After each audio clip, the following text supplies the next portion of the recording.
a university peer educator under UNESCO O3+, and an SDG ambassador.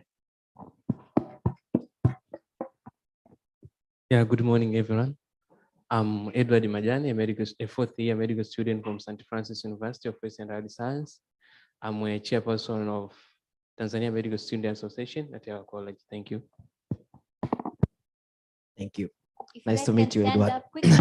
Okay, my name is Ashraf Mahmoud. I'm a fifth year. I'm entering my fifth year of medical school at Kilimanjaro Christian Medical University College. Nice to meet you.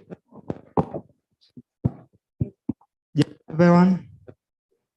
I'm Boniface Petro from the University of Dodoma, medical student, second year, also a member of Tanzania Persimmon Clinical Project. Nice to meet you. It's very incredible. Well, good morning, everyone. My name is Berling Sospita, a student from KUAS, medical student. I think that is enough. Okay, good morning, everyone. My name is Iris Agustin Kisoka. I'm a medical student currently entering my fifth year at Muhimbili University of Health and Allied Science. I'm also a Sustainable Development Goal Ambassador at my chapter. Well, good morning, everyone. My name is Innocent Kitandu. I'm entering my fourth year in medical school at KUAS. I'm also the current chairperson of Tanzania Medical Students Association at my university, and I'm excited to see you all. Thank you. Good morning, everyone. My name is Innocent Peter Ugi. I'm a medical doctor by profession, and I'm doing a couple of things, but I'm working in developing Spark Africa, an organization that will be connecting African scientists involved in product development, but also I work with Tanzania Better Health, a local organization in improving Tanzanian healthcare. Thank you. Good morning, everyone. My name is Isaac Ngarama Jeremiah. Currently, I'm an intern nurse from Muhimbili National Hospital, Mloganzila campus. I'm glad to be here. Good morning, everyone. My name is Kulu Antoni Mvembe. Currently, I'm an intern nurse from Muhimbili National Hospital, Mloganzila, a former secretary of HIV and reproductive health, UNSATA, UDOM. Thank you. Good morning, ladies and gentlemen. I'm Piusi Isaac from University of Dodoma. Currently, I'm a student, Bachelor of Science in Nursing, second year. Also, I'm program analyst at the University of Dodoma, Healthy Club. Also, I'm SDG ambassador, Niajiri ambassador. Currently, I'm a Yocab participant at the THS.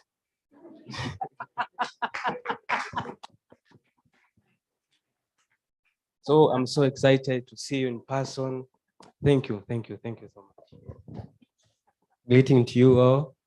My name is Pascal Luca, graduate from the University of Dodoma this year. Not yet graduated because I didn't do the graduation, but I hope I'll do that this year.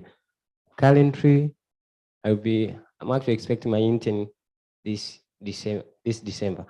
So I'm the founder of UDOM Health Club, but also fond of giving back to community foundation at the University of Dodoma. I'm currently working with UNESCO as the student focal person of O3+ University of Dodoma.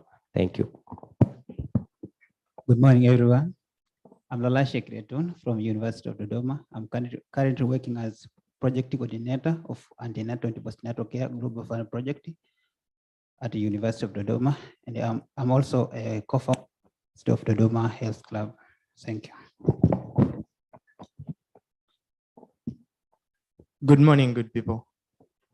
My name is Musa Masunga. I am currently about to commence my fourth year of medical school. I'm a Rotary actor and the current president of Rotary Club of Muhimbili. I'm happy to be here. Thank you. Good morning, everyone. My name is Sinza Jisaba. I'm an agriculture extension officer. Currently, I'm a student from University of Dodoma, and I'm a parliament speaker. Thank you. Good morning. My name is Jerome Omriamba, a fourth medical student from Mwembi, but current Prime Minister of Mwembi University of Western Alliance Student Organization. Good morning. My name is Anita Emmanuel, a student of University of Dodoma, Clinical Nutrition and Dietetics, Ambassador of Niajili and Blue Land Tour and Travels. Also, I am a public manager in Earth Friend Club, as well as Ambassador of Peer Educator or 3+. Thank you. Good morning. My name is Mary Charles. I used to volunteer as a tutor from Cedar College, Arusha, but currently I'm pursuing bachelor degree in Health Information Science at UDOM. Thank you. Morning, everyone. My name is Rosie Dosa. I'm a business development executive at Shughulika Africa Limited. Good morning, everyone. I'm a member of Magese, a certified prosthetist and the International Society of Prosthetic and Orthotics. Currently, I'm working as assistant research with different research institutes, including. Thank you. Good morning, everyone. My name is Bula Lucia Steven. I'm currently a third-year medical student at Muhimbili and a mental health enthusiast. Glad to be here. Good morning. My name is Mashaka Seu Masunga. I'm a former intern secretary at Muhimbili National Hospital 2022. Also, I'm a co-founder of 5-star mobile health service, which we do at Dar es Salaam. Also, currently I'm a nurse in charge officer at emergency department, Meru District Hospital. So I'm glad to be here with young people because learning is a continuity process. So we come to be shaping in order to develop a milestone. Yes, hi everyone. My name's Jumatatu Getigachiwa. I'm a second-year student, though taking a Bachelor of Digital Content Broadcasting Engineering. But what made me here today is that I have my initiative called Use Tech Solution. We have our website. You can search in Google in your phone and get more about it. We have different programs, but I'm sorry, can you just say your name and what you do? Because we have a whole program left to go through. Okay. Name, I've said, Jumatatu Getigachiro. I'm the founder and director of initiative called Use Tech Solution, which is empowering future generation of readers, also empowering future generation of innovators, including future health innovations from young readers or young innovators. Thanks. Good morning, everyone. I am Almanda Jubilantilema, a midwifery, fourth-year midwifery student from Muhimbili. I'm also a general secretary of Muhimbili University Student for Symposium. I'm so happy to be here with you. Thank you. Morning, everyone. I'm Aziza Asman Abdallah, a second-year medical student at the University of Dodoma and the general program coordinator of UDOM West Club. I'm also the secretary of publication. Good morning. My name is Kel, incoming fourth-year student at KSMC. Honored to be among you. Good morning. My name is Caroline Mwasha. I'm a dental graduate from Muhimbili, but also an aspiring medical journalist interning at Medical Press magazine. Thank you. Good morning, everyone. My name is Sarah Makweba. I'm a student from Sokoine University of Agriculture, taking human nutrition. I am glad to be here. Hi, everyone. This is Deus Boniface Burimbe, newly fifth-year medical student from the University of Dodoma. I'm so humbled to be at this press platform. Good morning. My name is Miriam Yona Nicodem, a student from the University of Dodoma. Good morning. My name is Alison Kabanda. I'm a master's student of public health from Sokoine University of Agriculture. It's so good to be here. Good morning, everyone. My name is Laura Nyiha, a sixth-year medical student from Kenya. I'm currently the founder of African Health Stories, and I'm really happy to be here and to be in Tanzania. We have one Kenyan in the house. I think you guys are Miss. Hi, everyone.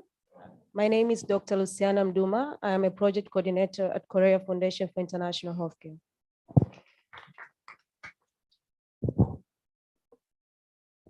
Morning, everyone. My name is Clara Joseph Mcharo, a medical student from Muimbili, and also part of Point and Line Organizing Committee from Muimbili. Thank you. Hello, everyone. I am Asha Mohammed Ali. I'm a research and, soon to be final year medical student at Muimbili University. I'm a research and One Health enthusiast. Happy to connect with you all. Thank you.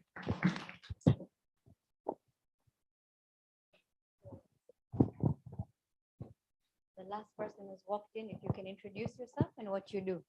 Okay, thank you. My name is Maureen Mebo Valley from Malawi. I'm a I'm a biomedical engineer by profession, working with Nest 360 as their clinical research engineer at Queen Elizabeth Central Hospital. I'm just passionate about global health technologies. Thank you. So we have a very wide variety of people in the room. There's a lot of students, but there's a lot of people who are professionals as well, and that's amazing. And what I find even more amazing, especially for people who are in the health industry students, are you guys are very proactive, you know, even when you're students, you want to step up, be the heads of committees and take responsibility. And I think that's an amazing thing that I think students who actually go into the health sector are all about. So I think we need to get the show on the road. It's going to be an interactive session. I want everyone to be on their toes, yes, and participating. So let's just start quickly with the agenda for today. If you can go to the next slide. Thank you. So we're going to look at what transferable skills are, why they're important, the different types of transferable skills, how you can identify them. We'll do an activity for that. And then we'll do an activity for how you can develop your transferable skills. And once you've identified what transferable skills you have and maybe which ones you want to develop, how are you going to showcase these skills to make sure that they work for you, to make sure that people understand that these are skills that you have, this is what you have to offer, okay? So we'll start with what you think transferable skills are. I want some answers from you guys before we go to my definition. Yes? And there's no right and wrong answer here, so please feel free to answer. Otherwise, I'm going to pick on people. So raise your hand if you have an answer. What is a transferable skill? Guys, come on. Changamka. Pascal.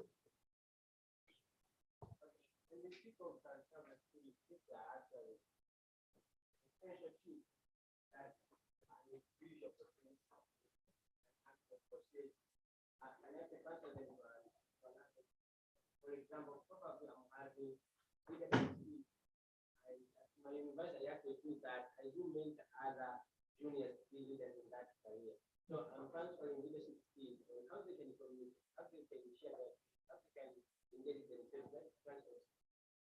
Okay, so yes, transferable skills can be like that, but when the context that we're talking in is transferable skills that we have as individuals, because we want to make sure that today you as an individual get value out of the session that we have today, right? So amazing, definitely transferable skills are that, but as an individual, what are transferable skills? I'm going to pick on the Kenyan here. What did you say your name was? Sorry? Laura. Okay, Laura, what are transferable skills?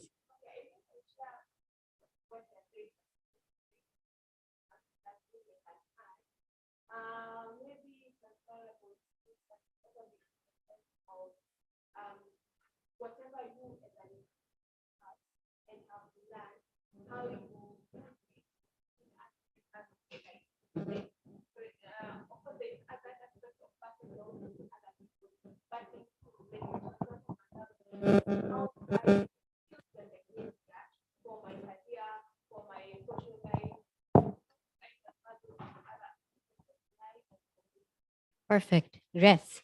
Okay, so can we move to the next slide? Thank you. So yes, transferable skills are skills that can be defined as skills and abilities that can be applied across various roles, industries, and situations. This can be in a professional context or even in a personal context as well. I don't know if you need to write this down. The whole reason for this is for you to get the gist of it. Yeah. Okay. Why are transferable skills important? So Pascal did say some things that touched on this. I'm not going to go to him again right now. Why are transferable skills important? Can I ask you? Just, yes, uh-huh.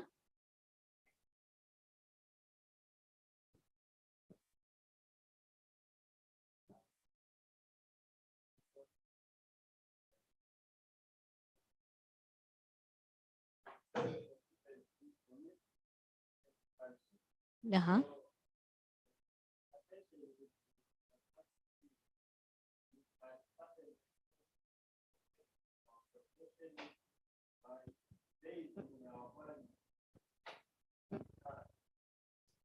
Definitely. Definitely, that is definitely one of the points why transferable skills are important. Uh-huh. Why else?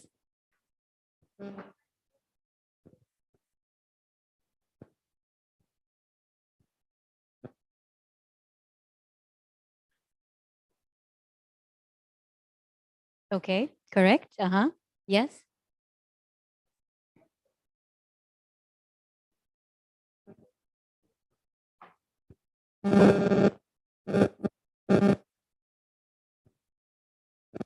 Percent, correct. Anyone else? Uh-huh.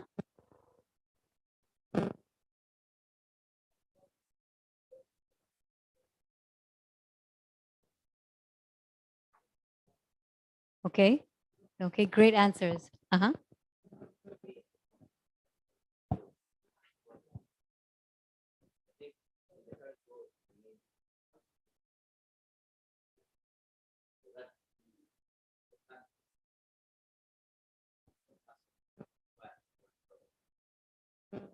Okay. When you say multitasking, you mean someone who does a lot of things. Yes? Okay. Amazing. Yes. Uh-huh.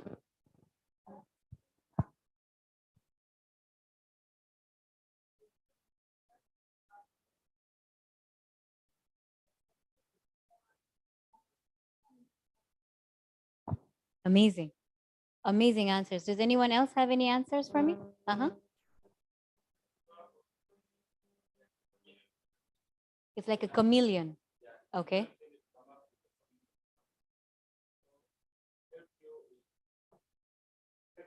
Mhm. I really like the way you put that, a chameleon in a nutshell. Okay. Anyone else? Yes.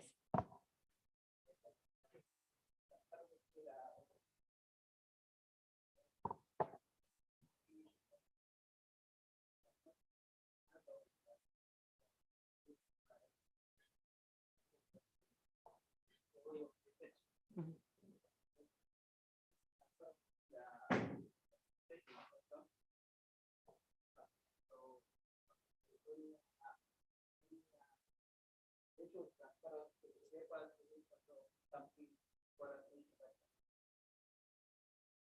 Okay, amazing. And just one last answer from the back. You put your hand up. Yeah.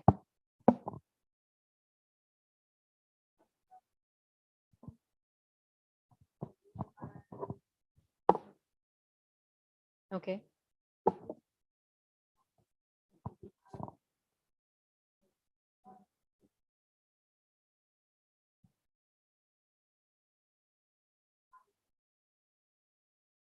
Amazing. I think you guys have done my work for me. But just to kind of sum things up, let's just go to the next slide. So I've kind of summed it down to a few, but there's a lot more benefits that transferable skills have. So the first one is definitely adaptability, right? If you have skills which are like transferable skills, they really help you in today's rapidly changing environment, right? With AI, which is coming, there are so many different changes which are happening. If you have these skills, they help you adapt to a variety of situations, and so you can actually excel. The adaptability is good for your longevity. Sorry, I find it very hard to say that word. When it comes to your career and also to your resilience as well. The second one I would say is career mobility. Now, when I say career mobility, this means a lot of different things. It could mean that when it comes to, getting promotions in the organization that you're with or in the same industry, or also moving industries.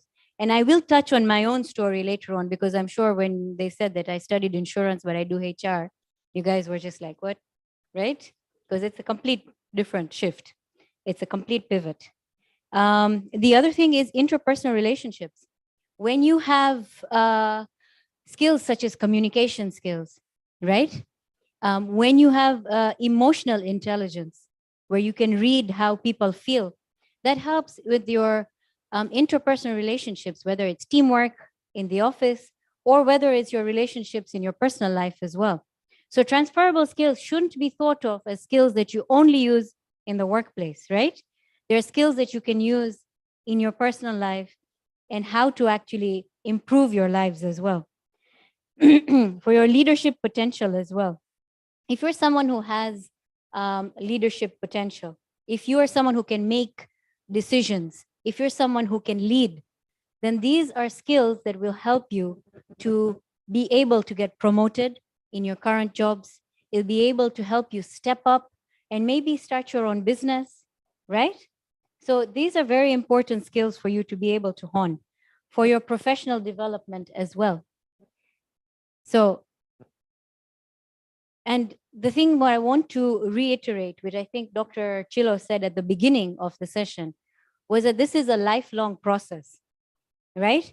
Neither you guys nor myself, none of us have finished our journeys. We're all a work in progress. And the minute that we decide that we're not going to work on ourselves, that we're stagnating, we're not going to go any further. And in fact, we regress. So the only way to move forward in life is to really move forward in life and to work on our transferable skills and other skills as well. And they also give us a competitive advantage. So if you have, like we'll go into the actual skills. So for example, if you have accounting skills, yes, and you own a business, you automatically get a competitive advantage because you know how to read your numbers already. You know how to understand your balance sheets. And that's from the beginning, it's a competitive advantage as opposed to all the other people who are starting out on their businesses, but they don't understand how to read their financials. Okay, globalization and remote work. With the internet being a huge part of our life, Africa is there, but we're especially in Tanzania, we don't have a lot of remote work which is happening. There is a little bit, but there isn't that much. And with globalization and the ability to get remote opportunities, especially for those of you who are into research, there's a lot of opportunities you can have on a remote platform. I know Muimbili does a lot, right? So there are these opportunities which are out there. Now, as a student over here, as someone in the medical field, there's a lot of opportunities that you guys can get. But if you have these skills, it actually helps you to be able to go out and look for these opportunities and be able to understand what skills you have, what you have to offer, so you can actually gain the opportunities. And personal growth. So beyond your professional benefits, transferable skills can also enhance your personal growth as well.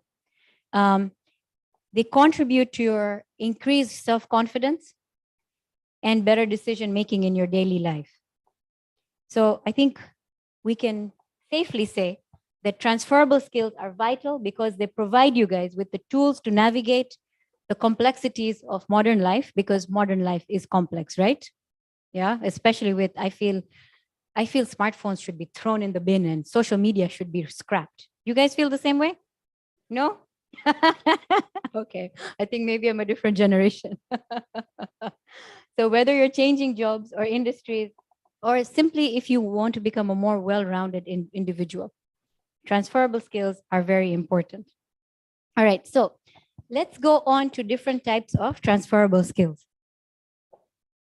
Who can tell me? I'm going to lump transferable skills into two different categories. All right. There's a little bit of controversy surrounding this, but I like doing this like this because I feel it makes sense. And I'm going to ask you guys to tell me what goes where, or rather, you guys suggest what I should put down. I've mentioned a few, and you guys have mentioned a few. So can we have some answers? What are some soft transferable skills? Miss Malawi.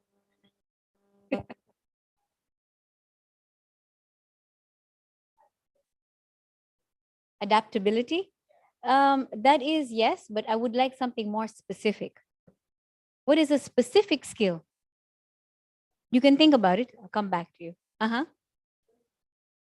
Leadership? Yes, definitely. Sorry, bear with me for a second. Can you be a bit more specific about leadership? I mean, what about leadership skills? Which skills within that framework? When you say leadership skills, what does it mean? Amazing. Communication.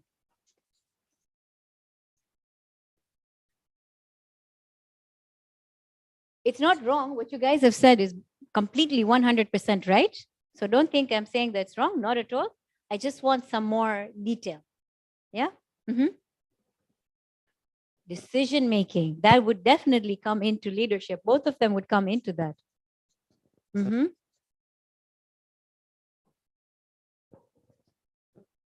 Anyone else? Yes. Sorry?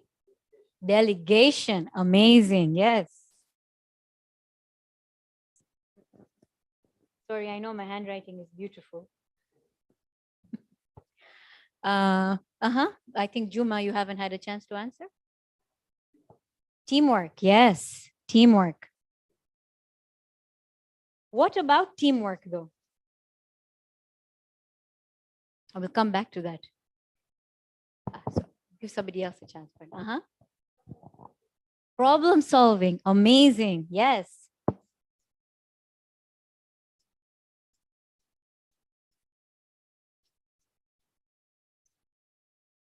And all the entrepreneurs who make a lot of money, that's what they do. They problem solve. So if you want to make a lot of money, find a problem and solve the damn thing. Yeah? Sorry? Critical thinking. Yes. Yes, for sure. Critical thinking, can we call it analysis? Critical.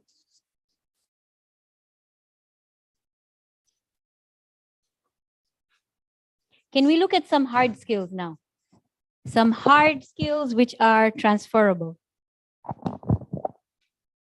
And we think we need to go to this side of the room. Hard skills which are transferable.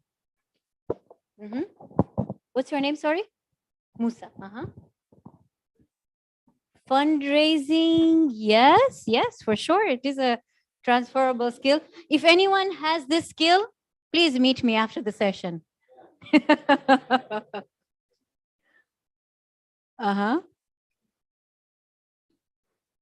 What else? Who else? Project management, 100%.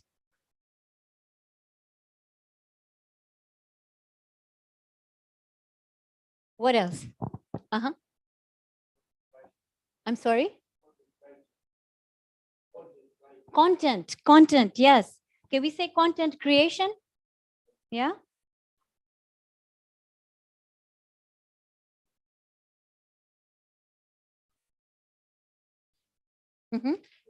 Research, yes.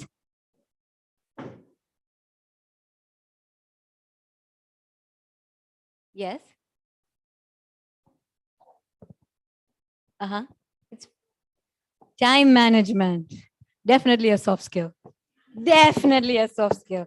And I think a couple of us here need to work on our time management.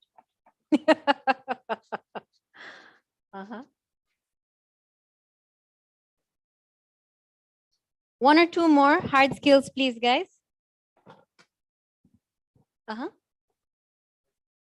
Typing and writing. Okay, so should we say, I think most of us can type, right now, especially with the smartphone generation. You guys are all like expert texters, so, right?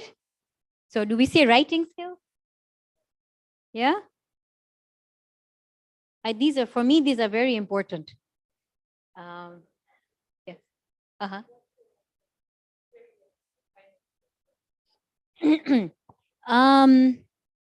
So soft skills are generally skills which are, so I think writing could go here actually as well. It is a little bit of, debatable. Soft skills are generally stuff like where you need some kind of training per se. For example, project management. This is something that you could have gone to study it. You didn't, it's not a necessity, but it's something that you need to skill up, right? And if you know how to manage a project, you can actually go into different places and manage different projects in different places. But even that is a bit,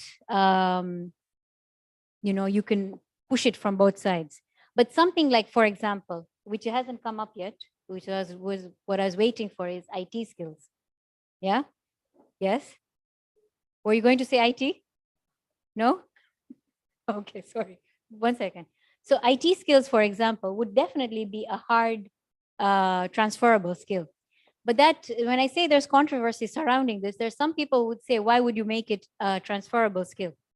Well, I think in this day and age, if you don't have IT skills, you're at a serious disadvantage when you get into the workplace. If you can't use Microsoft Word, if you don't know how to operate a basic computer, if you can't use Excel, you're at a serious disadvantage. But if you have some extra skills from there as well, such as coding, or you know how to use something to analyze data, it can be considered as just a hard skill on its own, but it can also be used as a transferable skill because that skill is something that you can use across various industries. So thank you for that question. Yes. Sorry? Innovation. But would innovation be a hard skill or a soft skill? Soft, right? Hard? Okay, tell me why.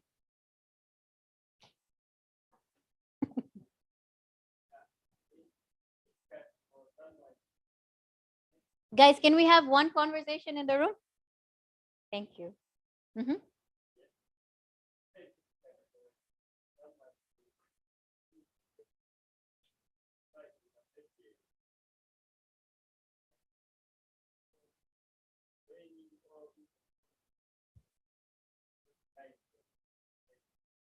So you go to train to be innovative.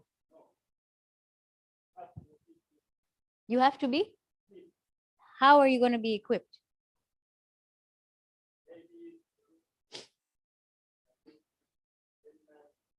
I would call that exposure, yes, which is great. But it's not like you would have to study something for. Normally, innovation would come with somebody being creative, yes. You would need some hard skills there, especially depending on the type of topic or the type of subject that you're going into, like the industry that you want to go into, to be more innovative because you understand what the capabilities are. So that would be those hard skills there. But generally, I think I would call it a soft skill. I don't know. What do you guys think? So hands up for hard. Soft. No, I'm not saying you're wrong. You see, this is the thing. There is no right and wrong answers when it comes to this stuff. Yes, you can put them in any box. But the thing is, it's the way you justify it, the way you contextualize it. Yes? Okay. Yeah. Last one.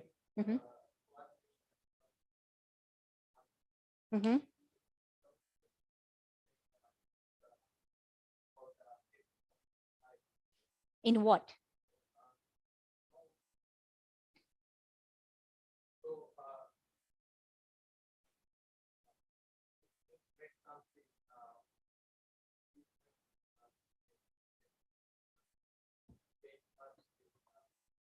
Mm-hmm.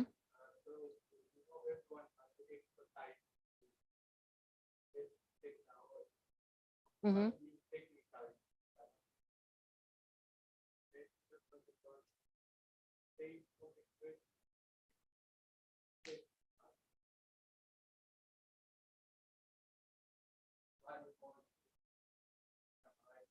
What, sorry? Data analysis would be different, I think, not content creation.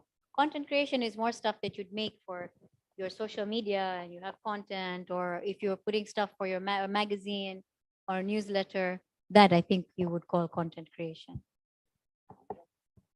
I think we should give somebody else a chance, guys. Sorry. Amazing that you guys are so proactive. I love it, but I do want to listen to other people as well. Otherwise, they're going to fall asleep over here, and I'm not okay with that. Yes.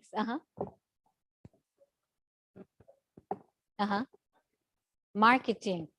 Yeah, definitely. Marketing. We put that on the heart, right? Okay, great. I think we have a really good list going on here. Okay. Okay, what's the question?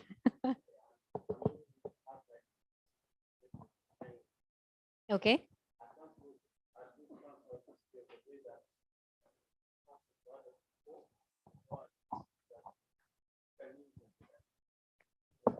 Yes. Yes. Skills. So we're talking about it from an individual perspective. What we want, the aim of today is for us to be able to identify what skills we have that are going to help us in our current situation or in other situations, whether it's in the same industry that we're in or in different industries and in different contexts as well. Sorry, can we close the door so there's no noise from outside coming in? Thank you. Okay, so if you guys don't mind, let's move forward because we have a few activities coming up as well, yeah? Can we go to the next slide? Thank you. So we've basically put quite a few down here that we mentioned initially. We have the soft skills, communication, problem solving, time management, organizational skills, teamwork and collaboration, adaptability and resilience, which you did mention, and critical thinking and analytical skills. Sorry, for some reason I can't say that. Leadership skills, which you did mention, but I did want more information. Work ethic and dependability and public speaking. The other one for hard, I would say, in addition to the ones that we mentioned, coding and computer literacy, data analysis, accounting, foreign language skills, social media management.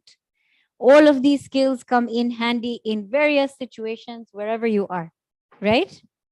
Okay, cool. So I wanted to just tell you a little bit about my story.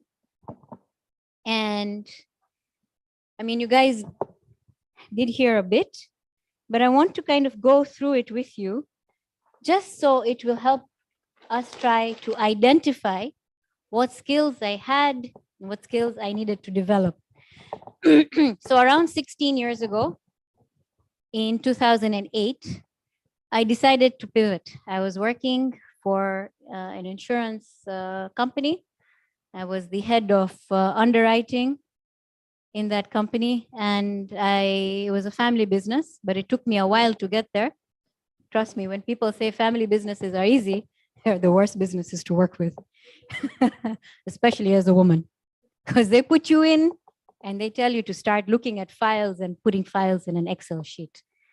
And if you're somebody who wants to do stuff, this is not what you want to do for your life, right? So I'm not going to go into that, but I clawed my way up to getting to become the head of underwriting.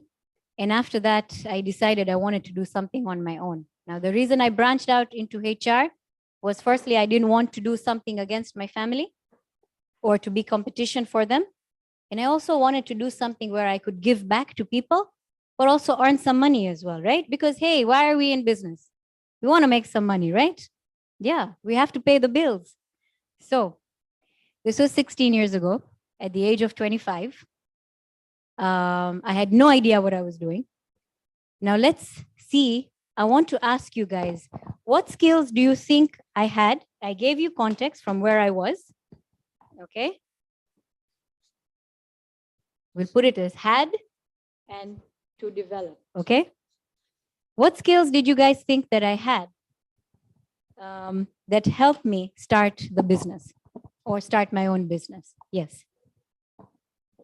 I was computer literate. I had IT skills. Kind of basic, but they were there. What else? Yes. Risk taking. I don't know if I, yes, definitely.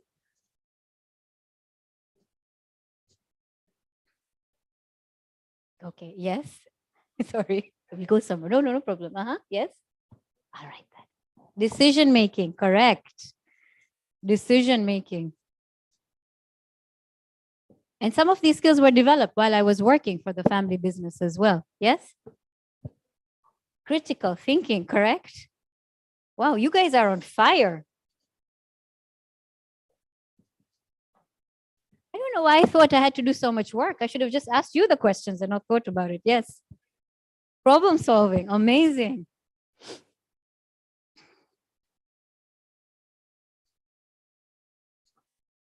Someone who hasn't spoken before? Teamwork. I don't know about that, but okay. I started out alone. Maybe we can put that here, huh? I'm just being honest. Yes. Creativity. Yeah, thank you.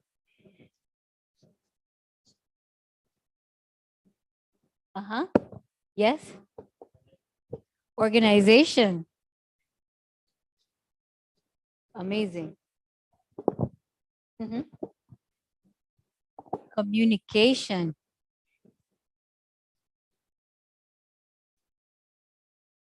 Okay, let's go to what skills I had to develop. Now, when I started, it was not a HR firm. We started out with only recruitment. Okay, so now maybe you can think about, yes?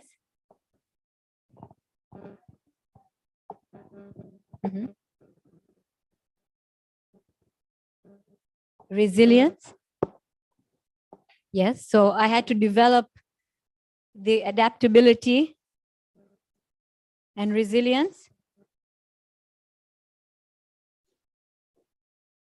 Anything else that I had to develop? Leadership, yes, 100%.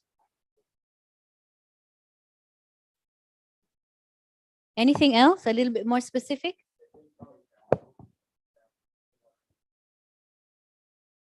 What to develop, yes? Yeah, I've kind of put the arrow there that shows that, yeah.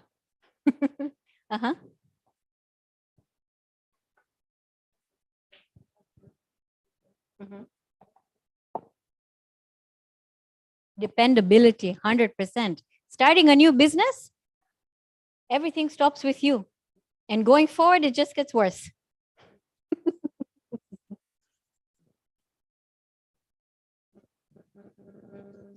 Any hard skills that you think I had to develop? Yes. No, go on.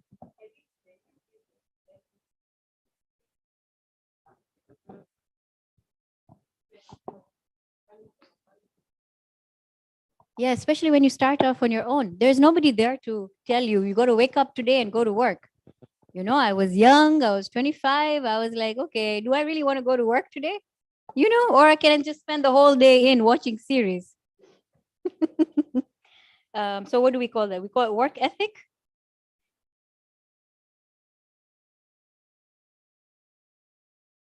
Any hard skills that I had to develop?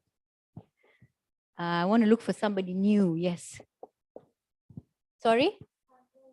Fundraising? No, I did not get any funds, but I will put it there. I did not get any funds, but I will write it here. Okay. I wish I did. Marketing, 100%. This was a big one, very difficult for me. One last one. Somebody who hasn't spoken? Yes, here. Managerial skills. which were kind of developed over here, but I had to try and increase them as well. So yeah, as I said, you guys are really on fire. Can we go to, hang on one second, where are we? Yes. So I just wanted to basically point this out to you guys to show you when you're looking at your situations, because we're going to do an activity right now.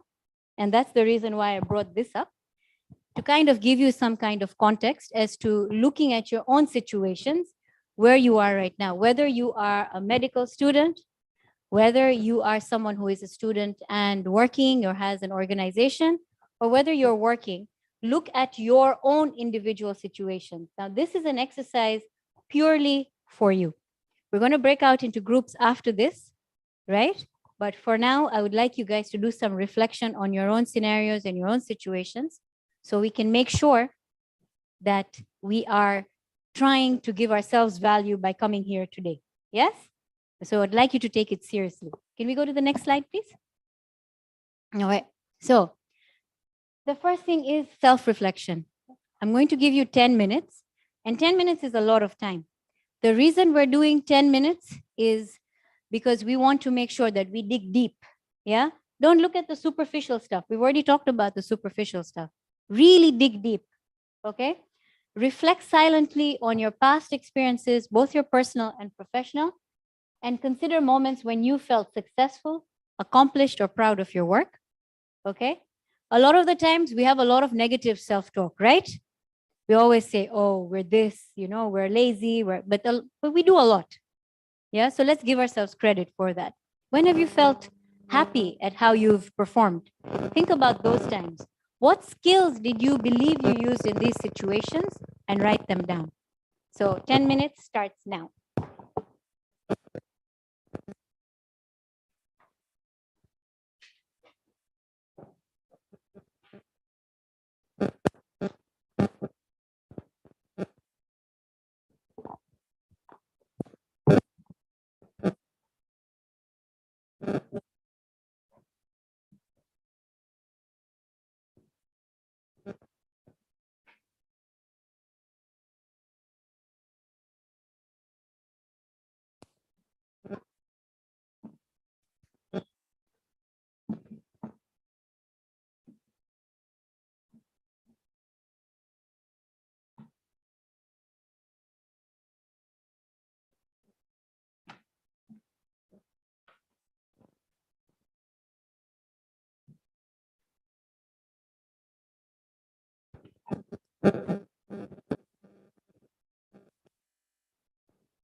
everyone done?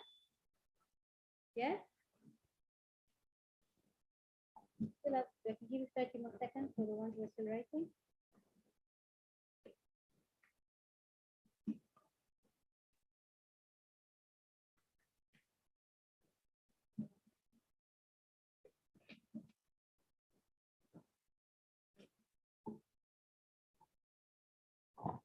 Okay, so how did that go? Do I need this?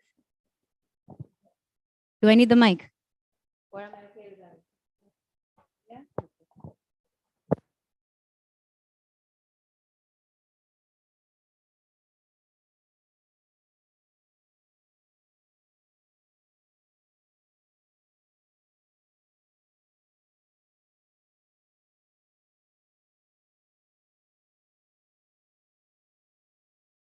This is probably better, huh?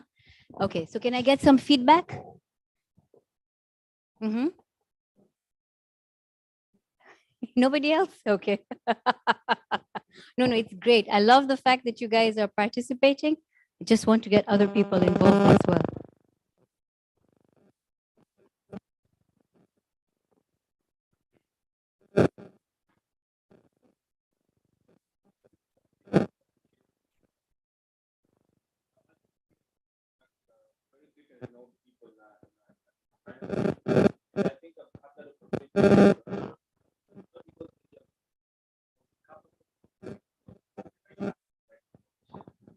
Okay.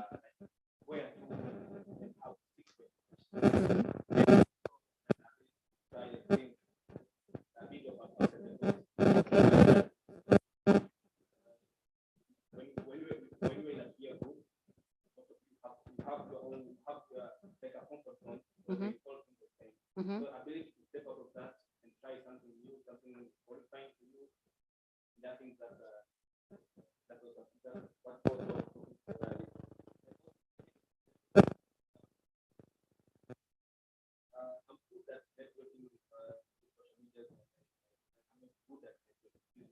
Okay. Uh-huh. Uh-huh. And one of the connecting to social media has taken me to a point where it has connected me with a very good scientist and had led me to be selected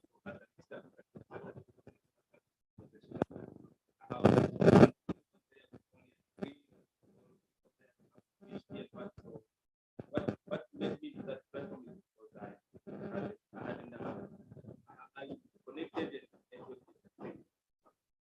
Okay, amazing. So it's really great that you've recognized the fact that you're really great with doing it on social media, but physically you feel like that's something that you need to work on. And that's exactly what this kind of reflection is supposed to elicit from you. You're supposed to realize what skills you have and maybe what other things you need to work on as well. Yes.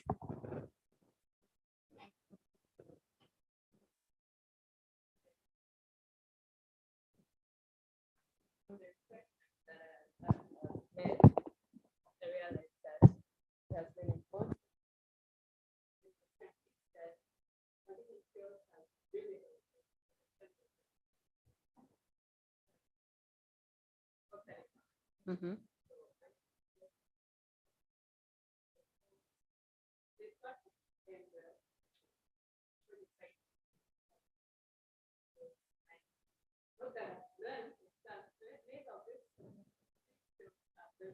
Mm-hmm.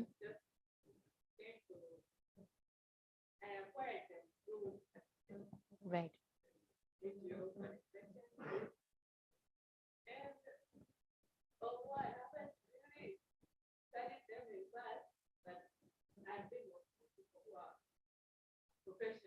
Okay.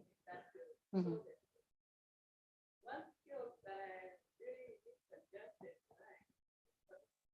Oh. You seem like you're doing a pretty good job right now.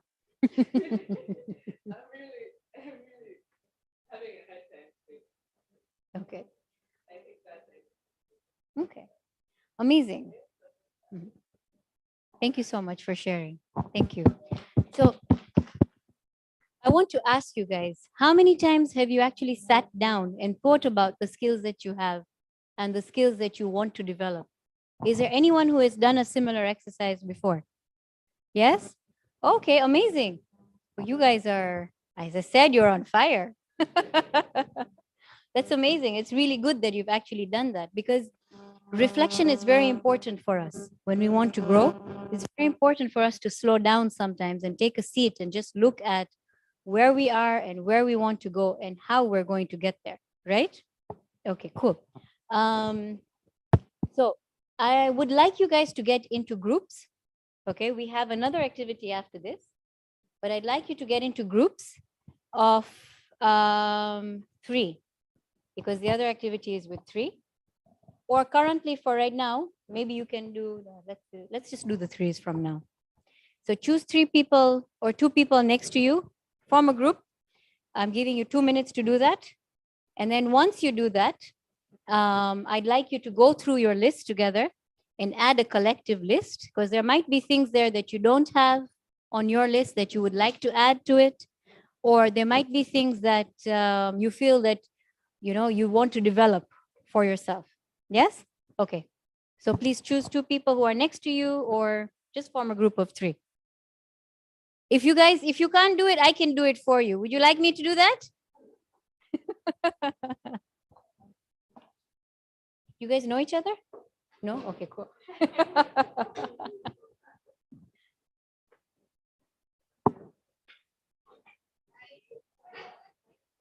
Yeah, and you can feel free to move your chairs. Amazing. I love this. Uh-huh. They're on Zoom. Really? Can I look? Is it on your computer? How many people are there? Put them into 2 breakout rooms. So the people on Zoom, where do they see me? From here?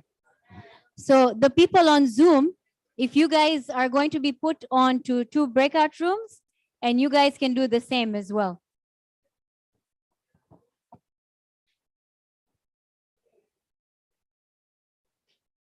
Have we formed our groups? Yes? All right. So in your groups, can you please go through your lists and share, make a collective list. And make sure you have a copy of that list for yourself. Yes? Okay, cool.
Okay, guys. I think I've heard a lot of amazing things. It seems like we have a room full of very talented individuals who have a lot of, like, there's a huge variety of skills there. I'm really impressed. And I'm really impressed at the way that you guys have been collaborating and talking to each other as well. So that's amazing. What I'd like you guys to do right now is choose 2 skills you feel you have, which you're really strong in, and you feel you can leverage. Yeah. And 2 skills that you feel, and this is as an individual, not as a group. Yeah. Stay where you are. And 2 skills that you feel you'd like to develop. Yeah. So can we take 1 minute to do that right now, please? And literally 1 minute is 60 seconds. Yes.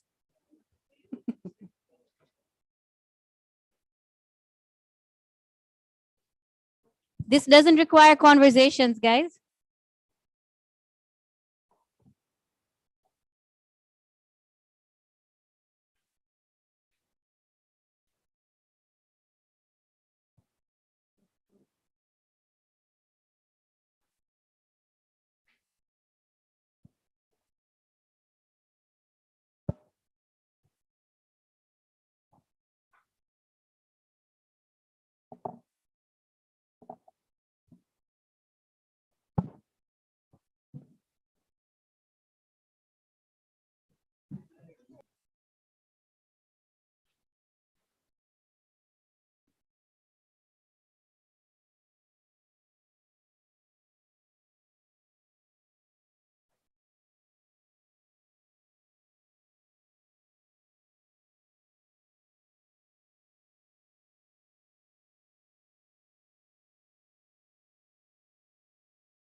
Okay, are we done? Yes? Amazing. Now this is for your own reference. Okay, this is for you to take away. When you go home, reflect on what happened today, what you learned, and then look at the 2 skills that you'd like to develop and make plans on how you'd like to develop them. Yeah? And the 2 skills that you have, we'll get to a part where it shows us how we can leverage those skills and how we can showcase them. Yeah? All right. We're going to go on to our next activity. Can we go on to the next slide? All right. Now here we're going to develop our transferable skills. So we're going to be digging deeper. Are there any groups which have less or more than 3 people? You guys are 4? Yeah? Okay. Is there anyone else who has a group which is less or more than 3? No, right? So with you guys, you'd have to break into groups of 2 people each. Yes? Unfortunately, we'll need to do that for the purposes of, because we need 3 people in a group. More will not work, less will. Okay, so what we're going to do right now is I'm going to show you a series of job descriptions and scenarios. Okay, there are going to be 3 job descriptions that we're going to have. Okay, and what you need to do is a fictional interview situation when you'll have 3 rounds. All right, so everybody will review the job description that will be presented to you, and you'll prepare to give an interview for that role, or the person who's going to be giving the interview will be giving the interview, right? You'll have 5 minutes to prepare, and then 5 minutes for the interviewer to interview. Okay? The interviewer is supposed to ask, so even the interviewer is supposed to prepare as well, yes? Not just the person who is being interviewed, okay? The interviewer is going to ask questions to probe for what transferable skills the job seeker needs to have according to the job description that we will show and the information that we'll provide you with. And the job seeker will need to review the job description and prepare how you will answer the questions to explain the transferable skills or your experiences. Yes? And the observer, which is the 3rd person, will make notes on what some of the good questions were that the interviewer asked, okay? And what the good responses were that were provided by the job seeker. Everyone is going to have an opportunity to do all of them. For the groups that have 2 people, for the first 2 rounds, you will do the interviews as is normal. And in the last round, what you will do is you will do the observation part together. Okay? So while other people are doing the roles of, switching, you guys will basically do the observation on the last round. So you have that time to do justice. Yes? Okay. What I'd like you guys to do right now is assign yourselves a number 1, 2, and 3. For you guys will be 1 and 2. Yes? Okay. So can you assign yourselves a number 1, 2, and 3? Just quickly.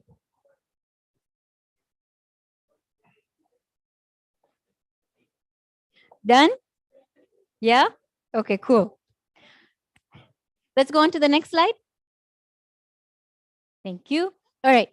So this is the first one. The job description is for customer service representative. Okay? Imagine you're applying for the role of a customer service representative position at a reputable online retail company. The company values excellent communication skills, empathy, problem-solving abilities, and adaptability to handle diverse customer inquiries and issues. So the interviewer in round 1, your role is to assess the candidate's communication skills, empathy, problem-solving abilities, and craft questions related to handling customer complaints, resolving issues, and ensuring customer satisfaction. For the job seeker, your task is to present your previous experiences, highlighting your effective communication with customers, problem-solving instances, and your ability to empathize with customer concerns. Prepare specific examples to illustrate your skills. So now before we start on this, I'd like to give a little bit of a note. When you're in an interview and you're an interviewer, okay, you're not going to ask somebody, oh, How are your problem solving skills? Are you a good team player? I mean, if you ask me that question, I'm going to say, great, I'm an amazing team player. I want the job, right? Even if I'm not. So you need to be a little bit more tactful with how you get information from people. It's not an easy skill to have, and you don't need to learn it in one day. It doesn't need to be something that just comes, right? But you have 5 minutes to think about the questions you're going to ask. And when people give you responses, you follow up with those questions that, the responses that they give, to make questions which you feel are more suitable to be able to actually, get the information that you want. Correct? Yeah? All right. So, and when you're a job seeker, you can't go inside and say, hey, I'm a great team player. I mean, if somebody tells me I'm a great team player, I'll be like, all right, give me an example. When did you show that you've got great team spirit, right? When did you collaborate with others? When was there a successful project that you collaborated with others with? Yes? So use those kind of skills and those kind of questions to be able to elicit better responses. Yeah? Okay. So you have 5 minutes to prepare. And then in 5 minutes, I will say go, and you guys can start the interview. Is that okay? Yeah?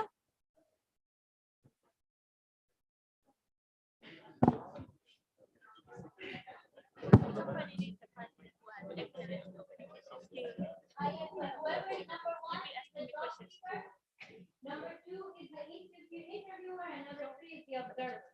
Other rounds, you guys will switch. That's why we assign numbers. Yeah?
All right, guys, start your interviews now. You have 5 minutes and we're going to switch with another job description.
Guys, can we move on to the second slide, please?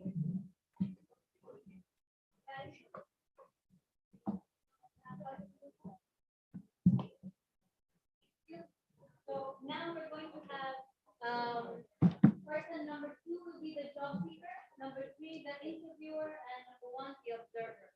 Okay? And the context over here is project manager. So picture yourself applying for a project manager position in a dynamic technology company. The company values leadership, organizational skills, time management, teamwork, and the ability to handle multiple projects simultaneously. The interviewer, your role is to evaluate the candidate's leadership skills, organizational abilities, and capacity to manage projects and teams, frame questions related to leading projects, delegating tasks, and resolving team conflicts, and also meeting project deadlines. The job seeker, your task is to showcase your experience in leading projects, organizing tasks, managing teams, and meeting deadlines. Prepare examples of successful project management, team collaboration, and how you handle challenging situations within your projects. Your time starts now. So we're running short of time. So we're going to have 3 minutes of preparation and then 5 minutes of actual interviewing. Yeah? You can start now. Preparation.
All right, guys, can you start the interviews now?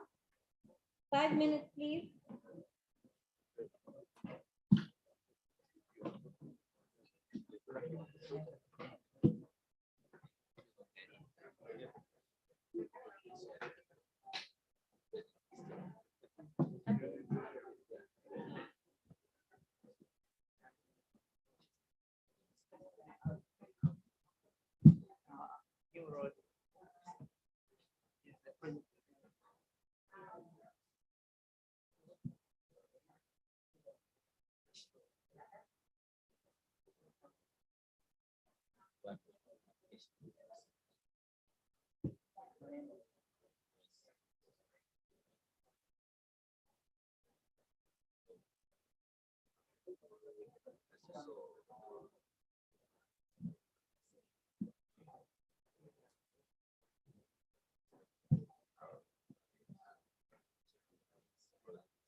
Okay, guys, let's switch to the third one now.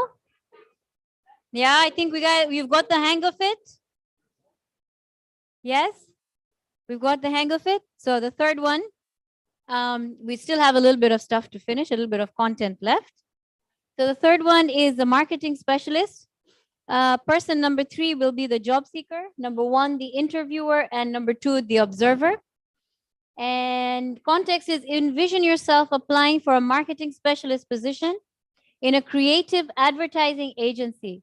The agency values creativity, analytical skills, adaptability, teamwork, and the ability to design innovative marketing campaigns for diverse clients.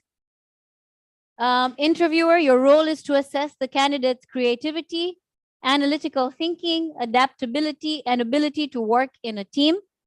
Frame questions related to designing marketing campaigns, analyzing market trends, collaborating with creative teams, and adapting strategies based on the client's needs.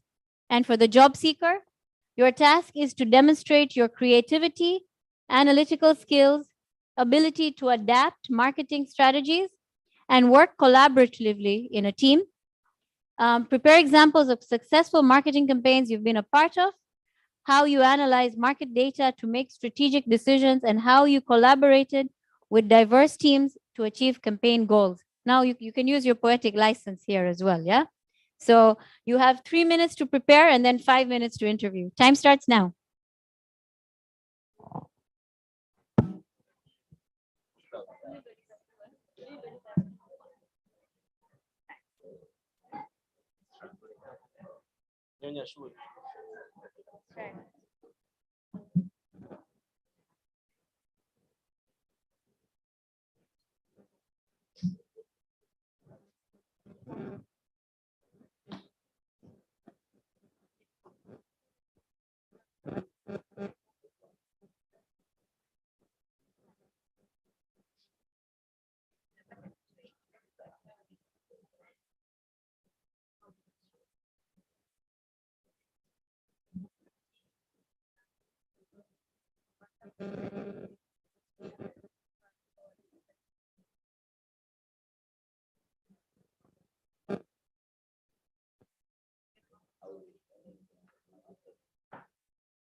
Okay, guys, 5 minutes to present now, to do your interview.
Okay, guys, 5 minutes are up.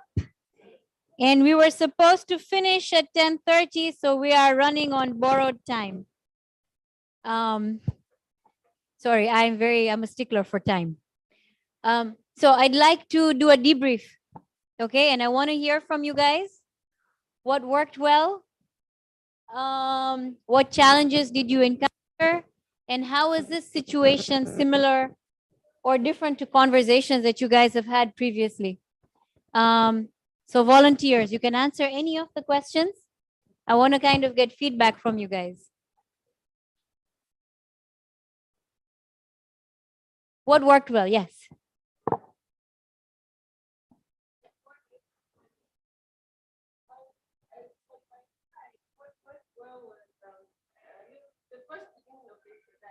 Then the more of the introduction, I kind of started on that.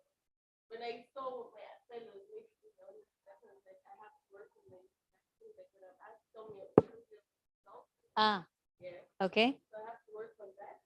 And the challenges that I encountered was that you maybe knew a little bit about the requirements of the job, skills that you're supposed to have. So I think beforehand the interview, you know exactly the required requirements for explaining yourself so that you don't get stuck. You don't get stuck, or you shouldn't start asking yourself, what should I say next? You should be able to be organized. Okay. So those were my challenges. Okay, amazing, amazing. Anyone else want to share? Thank you. Yeah, the part that I experienced it's worked well is round 3 when I was a observer, because I experienced much content from a job seeker. She explained well, and when I was a interviewer, I was like, yes, you are getting a job right now. So thank you. Okay, anybody else? On my side, I have got some point to note, but among the issue is to cope with interview speed. So among the thing is to also to adapt very fastly to go through the job description of a company. So to understand very well and to go through when the question that have been asked and to adapt well. That may a main issue that I face, to understand well the description. But what I learn is to go and sit down and to even when next time when I got an interview, I have to study well the company and also to identify what I have and what I can contribute to the company. 100%. Okay. As for me, the challenges was on time management.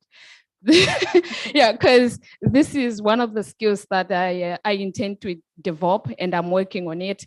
Most of the things we're like, okay, 3 minutes, 5 minutes, but on our globe, we didn't make it. So yeah. Okay.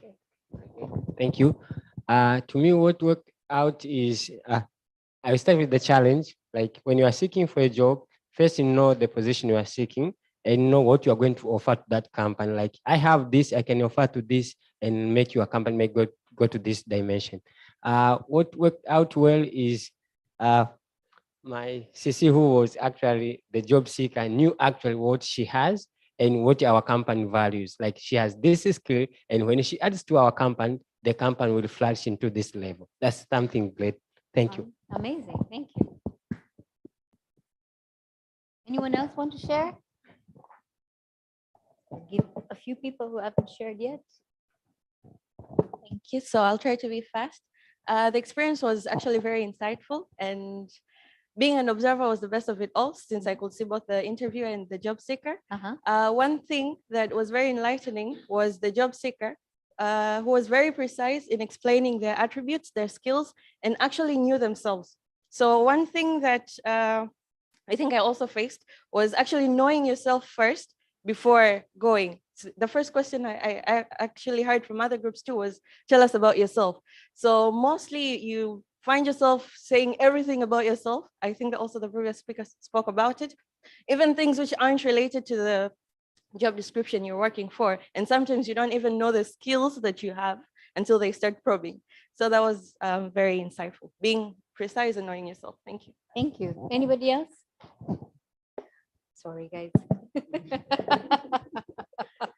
I think one thing that worked really well was our conversation before on transferable skills. It was able to really like unleash what we had inside and reflect on ourselves and our previous experiences. So it prepared us for the interview well, because we knew where to start off with. Like, you know that you're strong in communication, so you can defend yourself really well on your personal experiences that you had in communication. And one of the challenges that I incurred among these interviews is that preparing before. Like you should really know the core values and how you're going to tackle each question, mentioning your previous experiences, being easy to talk to and charming. Thank you. 100%. Anybody else? Okay, what I want to ask is, when you guys did the first round, and you moved on to the second round, did you find that it was easier in the second round and the third round to actually get into the groove of things? Yes? Any feedback on with regards to that? No? Nobody wants to share? So I'm going to have to pick someone. Okay, thank you. Actually, okay, so for example, on the first round, I was the interviewer, and on the third round, I was the observer. So actually, for the first time as the interviewer, it was difficult, like, to formulate questions spontaneously. But as the observer in the third round, it was easier because I was listening from the interviewee and the interviewer. Okay. Yeah, thank Yeah, so you could actually think. Yeah. And you had that space to observe, right? Yeah, exactly. How did that affect your experience of the whole process? So I actually felt like we could have another round because more questions spontaneously came. That always happens when you're not in the hot seat, Yeah, right? exactly. Yeah. Fair enough. Last one, I think. Yeah. Hi.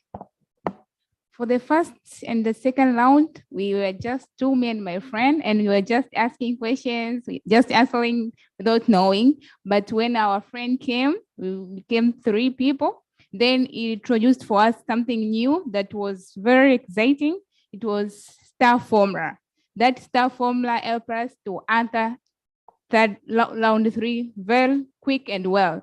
Star format was like situation, then you do the task, then the action, then the results. That was amazing experience I've never had. Thank you. I think whoever is told you about the STAR formula needed to have helped me with the training, because we're coming to that. All right. So we go to the next slide. Now, how do you showcase your skills? We've gone through two exercises. One of them,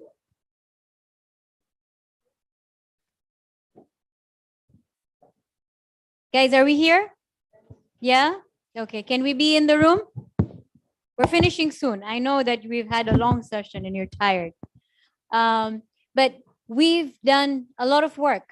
We've identified the transferable skills that we have. Yes? We've identified some skills that we'd like to develop on. And we've worked on some scenarios on maybe how we can do that as well. And I'm sure this has brought a lot of light bulb eureka moments to us, right? So now we know what skills we have, and we want to make the best of them, right? We want to know how we're going to showcase them. How are you going to leverage the skills that you know you have to make sure that you actually can make the most of it? Now, keep this in mind. We're going through our skills. It's not just for jobs. We're also looking at opportunities in life, whether it's looking for funding, as somebody mentioned, whether it is a project that you guys want to pitch, whether it is going to a client, right? These skills can be used in a variety of different situations.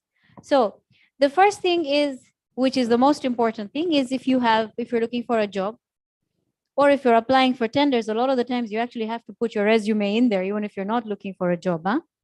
So your resume, right? So in your resume, making sure that you are adding all your skills in there, and you're tailoring it to highlight the experience that you have that showcases your skills. Yes? And you can use bullet points, but you don't only have to use bullet points. I see a lot of resumes which have bullet points, but more recently they have pictorial resumes as well, right? With the pictorial ones, you can have graphs, you can have those, I don't know what you call them, the bars where you have like 90% or 70%. It really depends on how you want it to look. But so feel free to be creative with your resumes as well. Okay. Your LinkedIn profile. This is extremely important right now. LinkedIn is a very well-used tool all across the globe. And if your skills are on there, what you can do is ask people, your employers or people that you work with, to give you testimonials with regards to a particular skill. Can you go back to the slide we're on, please? Thank you. And when you're actually putting in your descriptions for your experience, just make sure that you add those and you populate it properly. So like if you're doing something like sales, for example, don't just say I'm a great salesperson. You know, you can say I'm a great salesperson and I have, you know, with my current position, I increased our company's sales from, you know, maybe 5 million to 500 million within the span of, you know, 1 year. Yeah, so make those impact statements on your LinkedIn profile as well, because that makes a difference, and on your resumes. Okay. Job interviews as well. So in job interviews, this is where our STAR technique comes in. Yes. You look at the situation that you had, the task,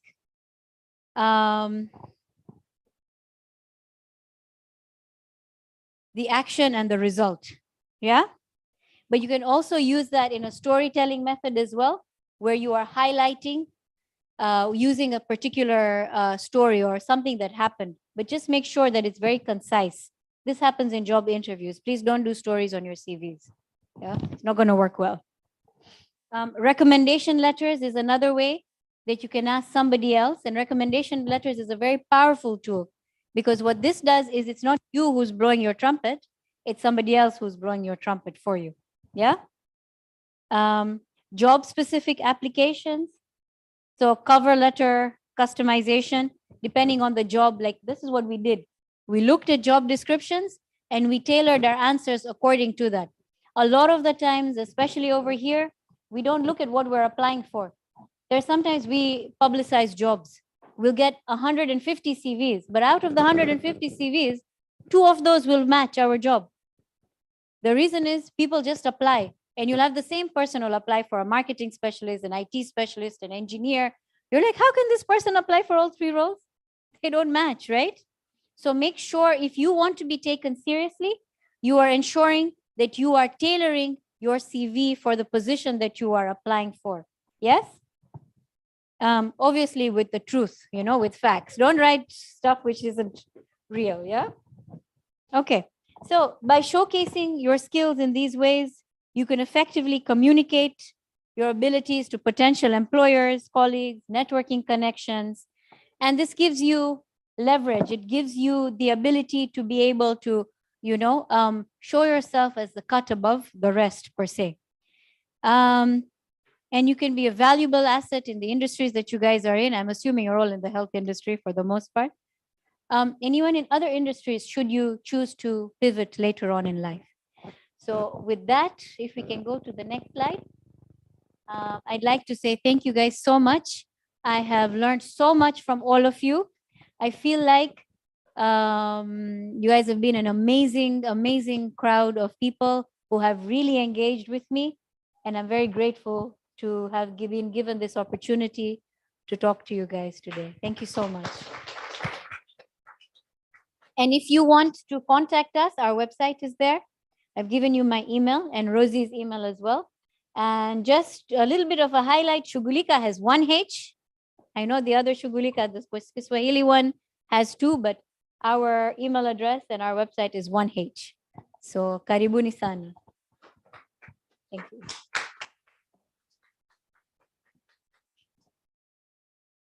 Does anyone have any questions before we close? Yes.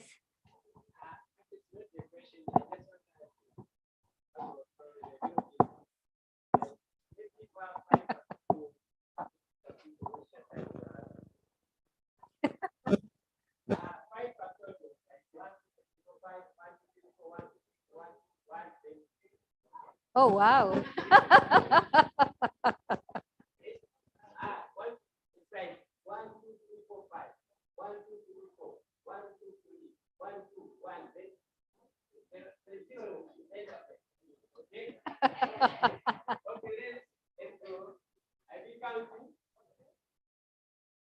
One, two, three, let's go.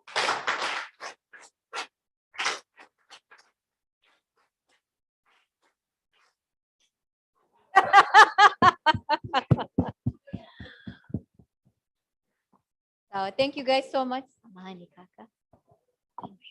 So I think since you guys did that, I need to applaud for all of you guys. Thank you. And if you need to get in touch with us, yes, Prima.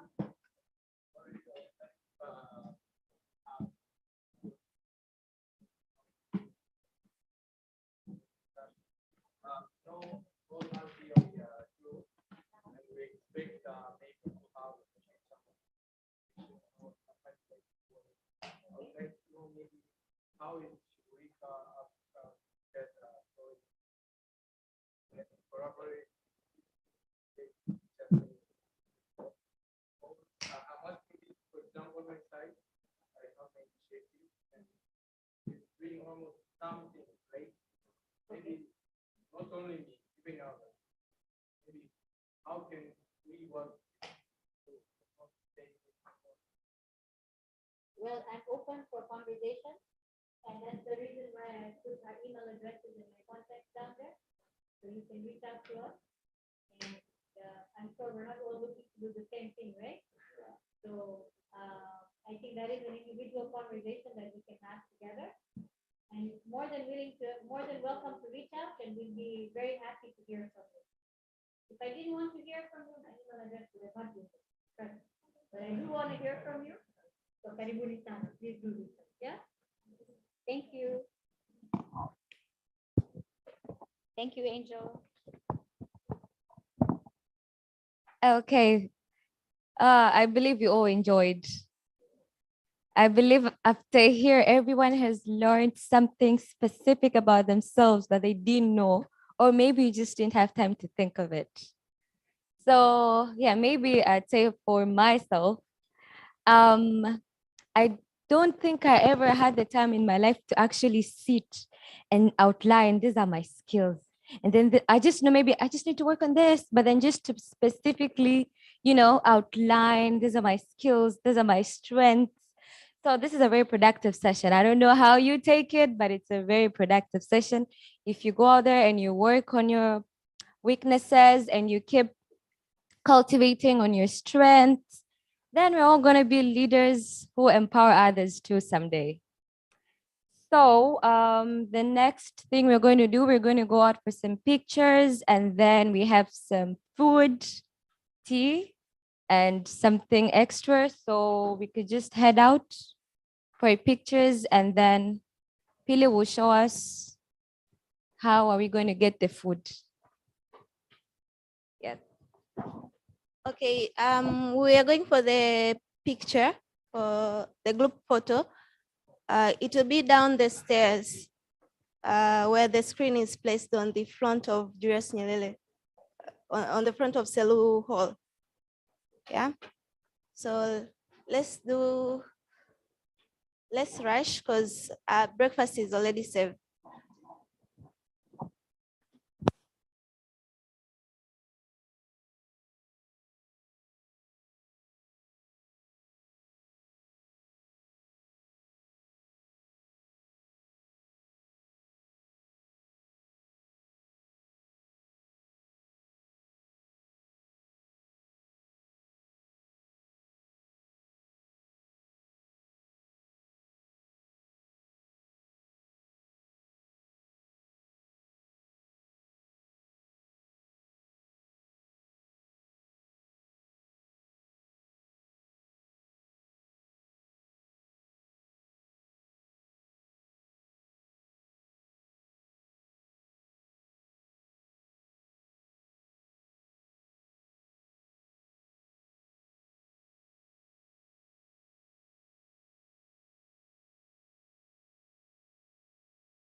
with diverse entities.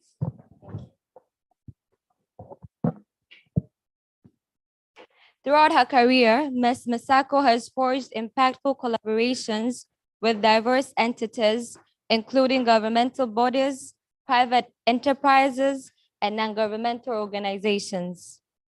Her innovative approach involves crafting comprehensive, community-driven programs that foster supportive, inclusive ecosystems, touching sectors such as health, nutrition, education, climate, and agriculture. Currently, as the country director of CARE International in Tanzania, she is entrusted with overseeing an extensive portfolio. Her role encompasses strategic leadership, aligning the organization with its mission, and advancing social justice with a distinct emphasis on the welfare of the women and girls. Her leadership is firmly anchored in national priorities and development initiatives. Ms. Masako's academic credentials include Bachelor's of Science in Home Economics and Human Nutrition from the University of Sokoine, Tanzania, a postgraduate diploma in Public Health in Developing Countries from the London School of Hygiene and Tropical Medicine in UK, and a Master's of Science in Public Health in Developing Countries from the University College London. Her commitment to ongoing learning is underscored by her certifications in advanced leadership and training. That's a very huge bio. Let's just clap hands for that. A lot of education, which is so, so, so good. Okay, Ms. Masako's journey is adorned with prestigious fellowships, notably the International Ford Foundation Fellowship for Social Change and the Kofi Annan Fellowship for Global Health Leadership Program. She has also earned accolades like the East African Women Leader Award. Now this is for the women in the house. Here, I'm going to repeat this for the women in the house. She's also earned accolades like the East African Women Leader Award and a Pioneering Woman Leader Award. Thank you, madam. That's very good. Thank you for standing there and representing women in Tanzania. Yes, furthermore, her accomplishments are showcased in Pivoting in Hills 2023, a book highlighting her exceptional achievements during the COVID-19 pandemic. Ms. Masako's remarkable recognition extends to being named among the 100 career women in Africa and her notable inclusions as one of the most inspiring women leaders in tech by the Victory magazine in 2023. Let's clap hands, please.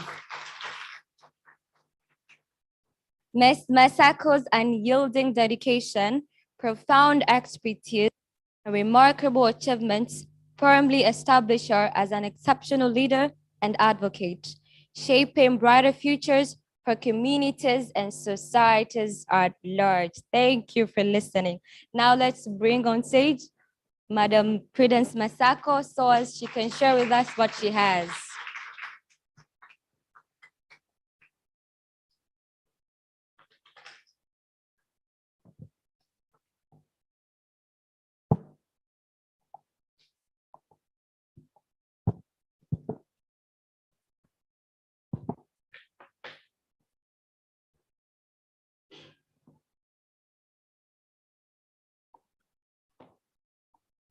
Asante sana. Which language should we use? Swahili? Swanglish? English? We have some international. Oh, I love Swahili. That's why I wanted to talk Swahili. Hi, everyone.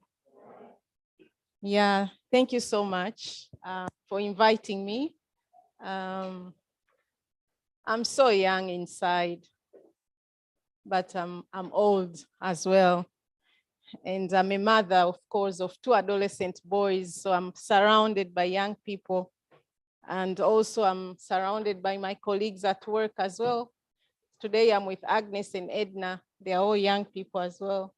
So it's really great to be surrounded by young people. You remain young. You don't grow old. Yeah. So thank you. As she has said, my bio, maybe just to add, over the weekend, I was in Nairobi and I got a most outstanding female in Women Empowerment Award for Africa. So I'm glad. And I feel so honored when I've contributed even a drop in someone's life. So I have only 20 minutes. Just in brief, I'm a mother of two young, handsome boys, 16 and 13, and a wife to one husband, handsome husband, who is young like me. Okay, so I have only 20 minutes. And with the 20 minutes, what I've decided to kind of share probably won't be enough time. What I would like to do today is really tell me, what do you want to hear? What do you want to hear? Then I'll program myself in the 20 minutes. You heard a bit of my bio, and maybe from that end, and then I will try.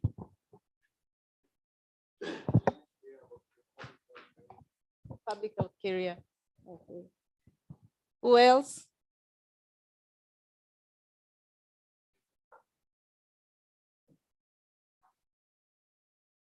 My public health career. Another, yes, please.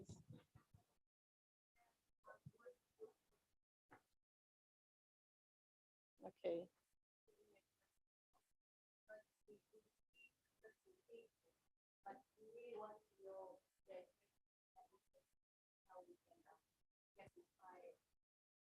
Okay. Should we have the last one? Oh my God. Yes, please.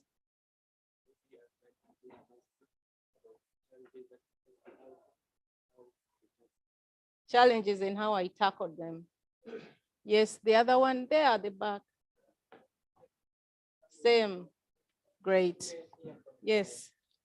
Your bio says that you are an influential board member. So I want you to tell us, what does it mean to have influence, especially in this field of healthcare, and how did you get there? Okay, great. I'm sitting on the 4 boards actually, so I will just try to say, yeah.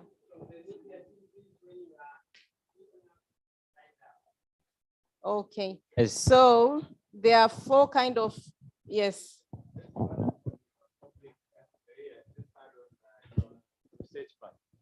I just need to hear about your research path, if any.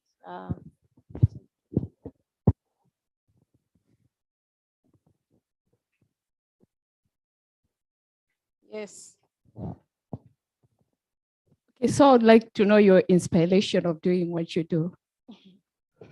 What inspires me, what I do?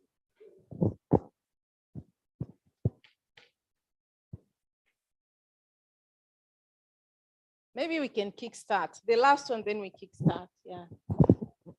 Yes.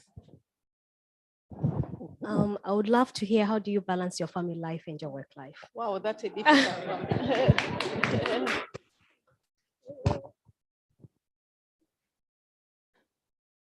Work-life balance, that's a very difficult one. So I have public health career in the research work, if it goes with that. How did I achieve success in my career journey and the achievement, I think. Challenges in how I tackle them in that career journey.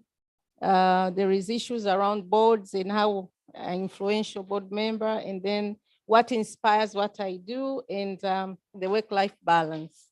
So the work-life balance will be the last one, because that one is really a challenge. So with the public health career, yeah, my background is I've learned hotels. So at one point I work on hotels and customer care. And then later on, but I did PCB in my A levels. And after that, after working in hotels and then into the cellular phone company, by then it was Tigo now, Mobitel. But I was aiming so much to be professional in nutrition. I love to cook. I love to eat good food. So I said one day I will learn about nutrition. So I went to Sokoine University. When I went to Sokoine University after graduation, World Vision had internship they called Capacity Building Associate Program. And they were going around the universities interviewing young people so that they can join. So I went for the interviews and I did my interviews and I joined World Vision. I think whereby my really public health context came into me. I was placed in rural Dodoma, a place called Mpunguzi, and I was not used to village life. So I learned like there can be a house with no food. There is nothing in the house. There are no chairs. There is nothing. So it was really shocking for me, like really, yes, my parents also came from the village, but my grandfather used to be a teacher. So it was really not the really poverty which you can think of. So looking at that, I say probably I can be an agent of change. So every day when I was putting on my clothes, they were the best clothes, basing on the life there. So it's really changed me, changed a lot, like, oh my God. So life can be like this. So I worked with the World Vision for like 11 months as an intern in Dodoma, and then they were insisting us, you can either apply for jobs, get out, or they can take you after the intern. But it was becoming so competitive. And then there was a job I saw in the newspaper, I applied. The time when I managed to get out to town because it was really rural. And I had a cellular phone by then in early 2000s. I looked so rich with a cellular phone. And it was an analog, not even like an analog by then. And because I worked with, before the university, I worked with Tigo. So I had a phone. And so I saw that advert and I applied and I was called for an interview. And I took a bus, I came to Dar es Salaam, I did an interview and I got that job. So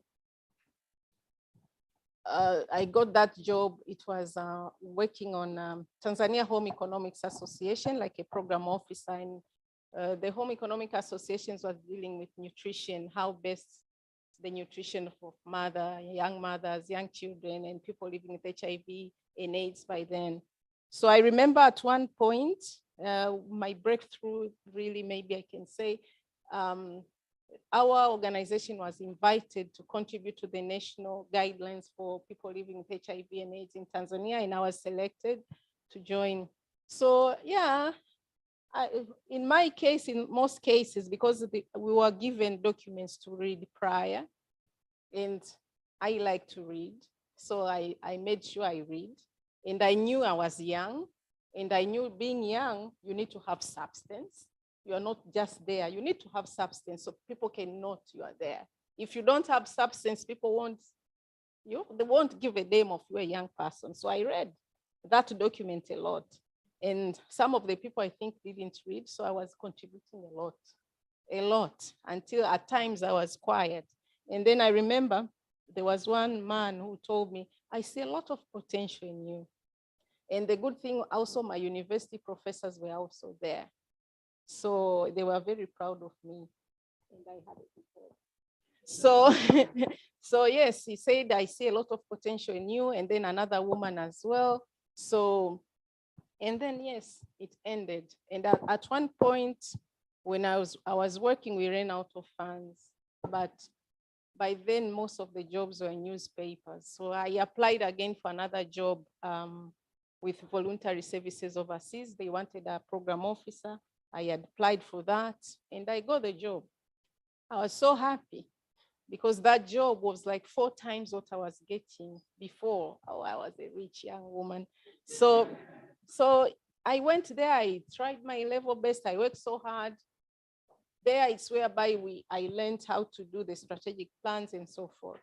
So, and it comes on kind of subjecting me to issues around public health, because with World Vision, we were doing jack of all trades, but really issues around health were really critical.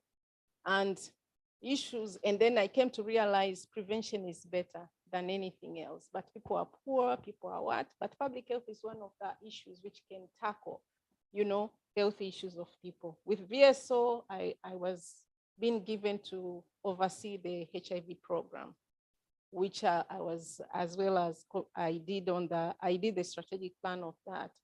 But at one point as well, there was I came to realize there are many jobs which have been advertised, and then I don't have a master's degree. So I was really focusing myself, I want to be there. I remember I even told my country director, next time I want to take your chair because I see I can do things. And then he was saying, are you joking? I said, no, I'm not joking. I want to be, and you coach me how to be one. So he was a white man and he was laughing. So I got married there and I had my first son, and then I got another job. And then while I had already a scholarship. So my son was 1.5 years. I had to go to London to study. It was the toughest thing in life, but I had a supportive husband. Supportive husbands are very important. My colleagues, females here. So he allowed me to go and study. I went and yes, but to stay with a young son was very difficult, 1.5 years. My late mom was still there. So our son went to stay with my late mom. During holidays, we could go and see him there. So I went and studied because I came to realize without a master's, I'm not gonna get higher and higher. I needed that. So yes, I did my master's and I had a very prestigious scholarship for the foundation. They were looking at people who are already from the job. So I did an interview and it was a very prestigious. You had a lot of money as well. I could fly all the holidays. I could fly back home because the scholarship had money. So that is one of the things. Right from there, I remember my boss, who I told him I want your chair once later. He called me back and say, come and work. There is work. So I went there, but I told him, for sure, I told you, I'm not gonna stay so long here because I think I need to do other things and to become, advanced. So I stayed there for 1 year and then I got pregnant and I had my second son. So it was really like a place where I have a good history. All my kids are from there, the 2 boys. So, and I was very sick during my pregnancies, excessive pregnancy symptoms, throwing out 16 times a day, go for IVs and so forth. It was crazy. But maybe because I was working so hard, my boss used to like me a lot. And then he told me, you can go to the IST clinic, the International School of Tanganyika clinic for your clinics, but as well as you can deliver elsewhere. So I had a very good kind of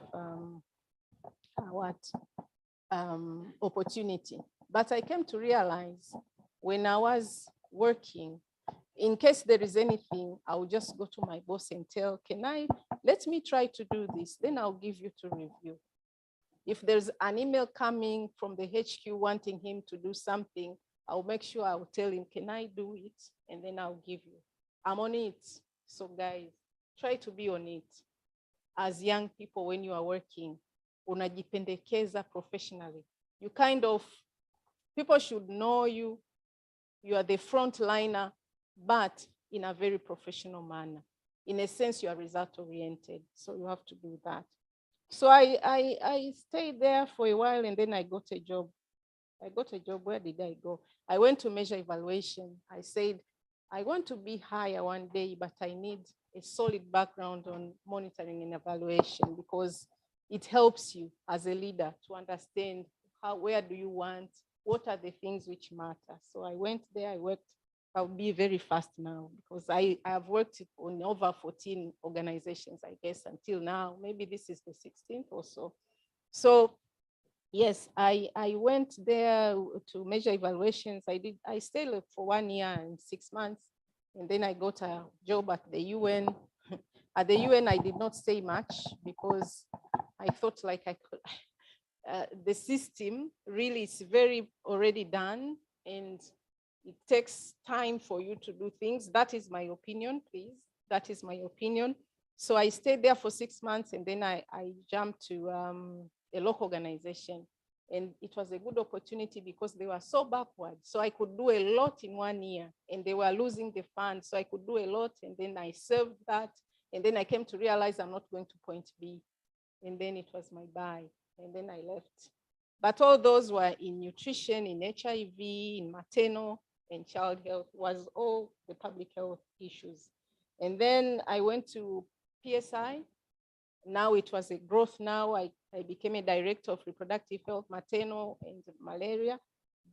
Now I started enjoying my directorship, but working so hard as well. And I think the other thing, because when you are in an organization which is really very systematic, very focused, having a multicultural context, you really work so hard. If you are working with our colleagues from the West, you have to show that you can also do the work. So I think that also helped me in one way or another. And sometimes it's challenging. Some people tend not to trust, knowing like, where did you go to school? What and what? When you say, I went to London school, okay, that's why. So there are those challenges. Sometimes people can question you because of the school, but be result oriented. I don't think that matters a lot. What matters is your output. So as well as working, your output matters. To tell you know why you are there and you have the focus. It's very important. So I went to, with PSI, I stayed for 4.5 years. And then I remember now I was really now focusing like I'm a country director ready. Because as young people, you have to know. By then I was no longer young, but I know in 10 years, during your 10, 15 years, they probably, or even less, you'll be thinking about that. So at one point, and in all that, because when you're working, you work hard, but as well as you work with people. People say there is a good book which says never eat alone. In life, there is no way you say this success is mine, only me. It's because of people. You're working with people. They are the ones who can say who is Prudence, who is Anna, who is wherever. And they are your sponsors to tell like, yes, you can take a person. And the higher you go, you'll never get that job because you have very good certificates in school. It's what you have done and how you live with people. How can they discuss issues with you? How are you flexible and so forth? So I was approached to apply for the country director position at Gender Health, and I did.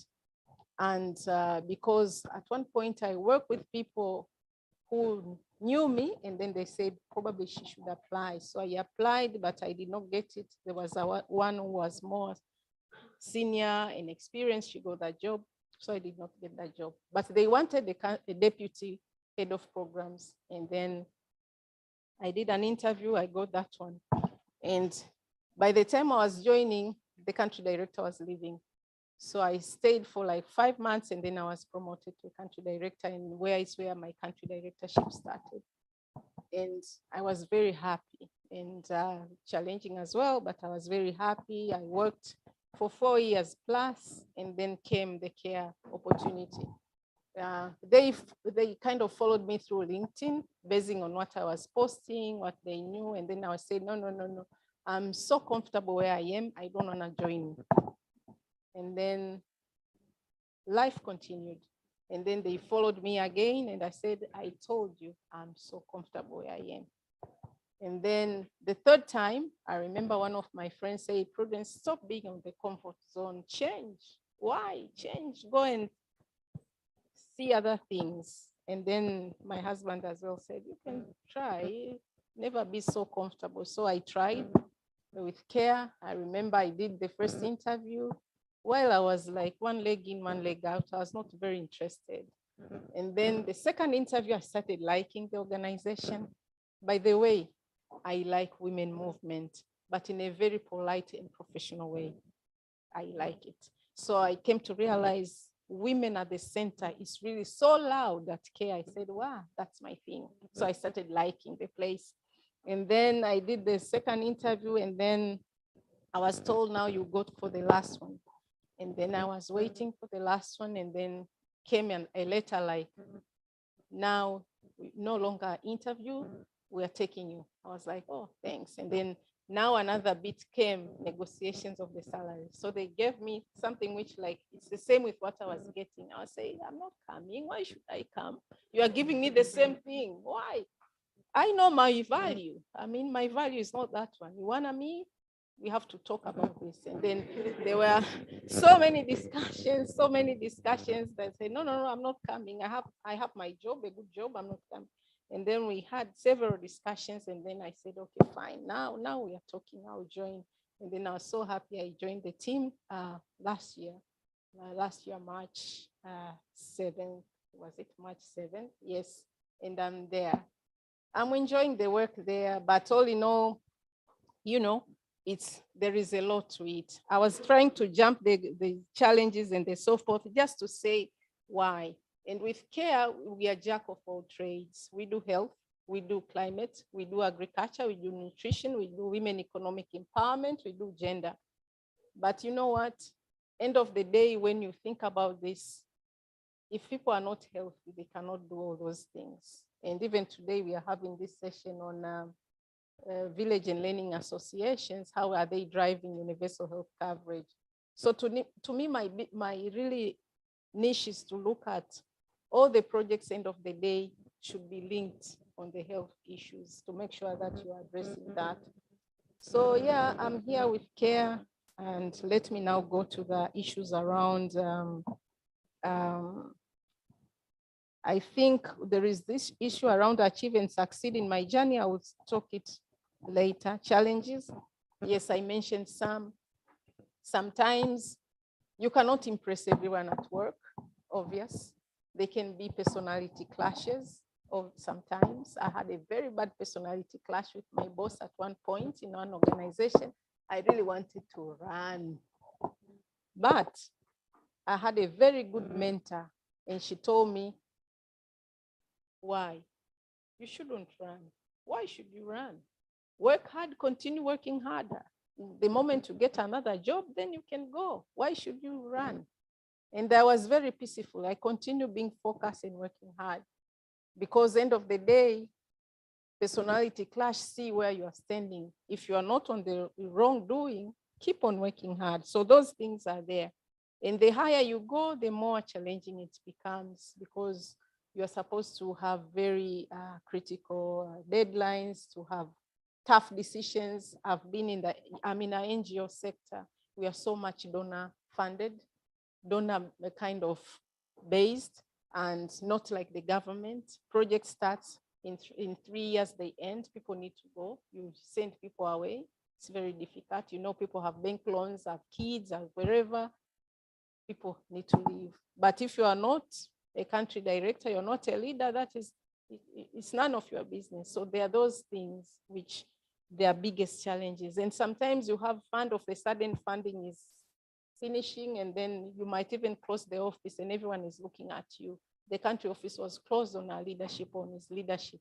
Those are the biggest challenges which you can face, of course.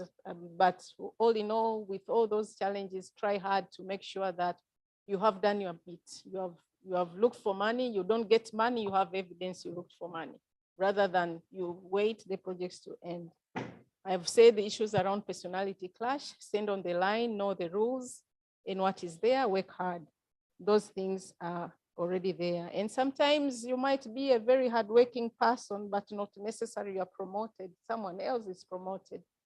Say why, and then try to focus, because not all the time you can be promoted. There are so many things, and that's why I say sometimes it's not only the honors you have, but they're important to have. But you have the good certificates, but look on other things as well. How do you deal with people? Are you trustworthy? Are you smart? Are you what? Are you addicted with alcohol, wherever? There are some things will let you down, no matter how good certificates you have. So you have to be a kind of a balanced person. It's also very important. And be ready. Be ready to have that cumulative advantage. In a sense, you work hard, they see results. You are an obedient employee. You always, all the time, you are ahead of time. You cope well with your colleagues. with your bosses, with your whoever. By the time a promotion comes, they'll come to you.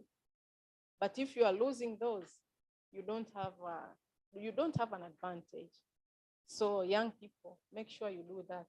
You are lucky these days, there is a lot of social media.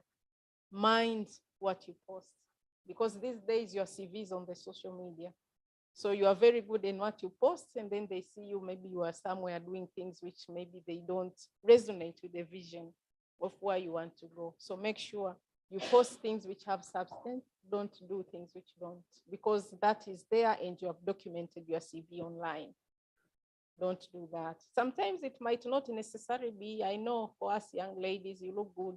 I also like to look good. It's important for me. It makes me more confident. That is it. For women, you have to look good.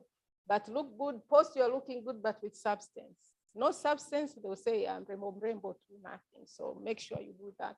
Even young men these days, there is a lot of styles for you as well. The cuts, the trousers, the way you put them on. Try to be smart so that people can say this is a focused person and not, you know. So those are the things, challenges which can be there. Maybe with the influencer, board influencer, I don't know how I can say this, but I think I'm in 4 boards, and just quickly, one of the boards, I think it was lacking women, and then they were looking at women, and they found, like in my bio, I think somewhere I had a Women Leadership Award, and then I was approached for the board, knowing that there's that leadership. So try as much as you can. If you are recognized, they also help you to be recognized. And in 2 boards, I think we are very few women in there. And if you are very few women, you have to make a sense. Why is it important you're there? And shout for more, many more to come. It's important. Also, there is another board, I'm there. The one who selected me was my primary school teacher, because it's a board of the faith-based organization. And she remembers me from the time when I was very young at school as a head girl. And then I've kept on having, what should I say, communications with her, and she knows where I am. But I think what I can say as well, from the time you know you are someone, no matter how young you are, try to show you are a person of substance. Sio mtutu. I don't know who are not speaking Swahili. Sometimes I kind of put Swahili so that I can enjoy, but you're the one. Where are you coming from? Malawi. Okay. Who else? Okay, sorry. Yeah, so yeah, so you have to show you are a person of substance. So since when you are very young, so that people can count on you, even colleagues from work, because those are the people you will be in the same cycle until when you become old. They are by the time you are the uni, the same people. The time you start jobs, it's the same people. The time when you are into position are the same people. They are your sponsors as well. So try to have the substance no matter where you are. I have the principle which I usually tell my kids, I tell even my colleagues at work, no matter how much small a thing is, do it at your best. There is no small thing in the world. Do it at your best. It leaves a mark. Don't take it like don't give a bullshit to anything. Do it at your best. It's very important. What else? What inspires me to do what I do? I think what inspires me most is to see I've contributed to something. I've left my legacy. I know as women, there are several things we face. And if I contributed to raise a woman, yeah, and raising someone is not giving money. Like a young person, I'm giving you money. I'm not helping you much, maybe. But if I give you this little skill which takes you far to the next step, that is very important. And that inspires me. Because I know even the way I am today, there are people who have taken that hand of mine, my parents, my siblings, my friends, my elders, wherever, are the ones who have contributed the prudence to be the prudence today. So that inspires me a lot if I've contributed to something. Also in women. But these days, I'm as a mother of boys. to me, I'm looking at all the young people because they are critical. They are critical. If they are not guided well, to me, I'll see myself like I've done something wrong if I've not supported young people to at least get something, no matter how small it is. So that inspires me a lot to contribute positively to people.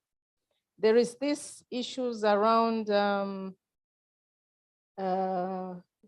balance, work-life balance. Hey, oh my God. As you get, as a mother, a wife, sometimes it's even challenging because that's why I'm also telling my sons, I think you also need to prepare yourself. Those days, from the family I come, my dad was an engineer, my mom was a nurse midwife, and my mom was trained overseas by then, and she really kind of, she was not so much into promotions. She was really taking care of us. But now I'm looking at women now, it's a time to also raise, but as well as it's good also to know the responsibilities which you have, but as well as I think the way my son will live is not the way we are living. I'm telling my husband, I'm telling him like, they're not gonna get the wife, I think, like me, because I'm somewhere in the middle, old fashioned and a bit of modern. So sometimes I'm submissive, like things to move, things to pass, so that there is peace. But I don't know, there might be peace if not, there gonna be no take and give.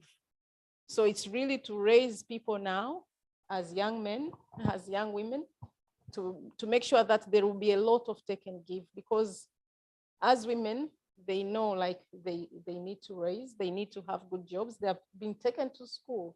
So they might be bosses and they might be spending a lot of time. So it's really, there is a lot of take and give. It's a reality. Sometimes it's difficult to look at it, but I have my brother there. I think the reality is changing. It's not like our times. And these young people should know it's changing. It's not like our times. I might be very tired from work. I've been with donors all the time, maybe into the board meetings, into wherever. I'll go home. I'll look what the food is here. Is it nutritious? Why? What, something has happened in this way and that way and that. And then I become so tired. But I feel like I need to do it. And sometimes I can do it. My lovely husband is seated, but I don't know later. So to me, I'm just telling people, if you really want to be peaceful in the next generation, like your generation and next, try to balance and have the take and give, because people go to the institutions and then not ready for the take and give. And maybe women are being given a lot on how to live, to take and give, but not necessarily on the other side. We are raising the boys the same they were being raised in 40s, while their life is in 2000s. So those are the things which I think it's important to understand on the work-life balance, and what does it mean when you're having families, and what does it mean to a woman? Because everyone deserves to rest, deserves to work hard, but that is, I think it's a topic on its own and it has its own challenge. But end of the day, I think it's you as a person to see what is best for you. As a mother, as a wife, as a leader, what is best for me to try and balance. I don't bring that much chaos to my family, to the work, and to myself, because yeah, you also need good health. So I've finished, and maybe with this achieve success in what?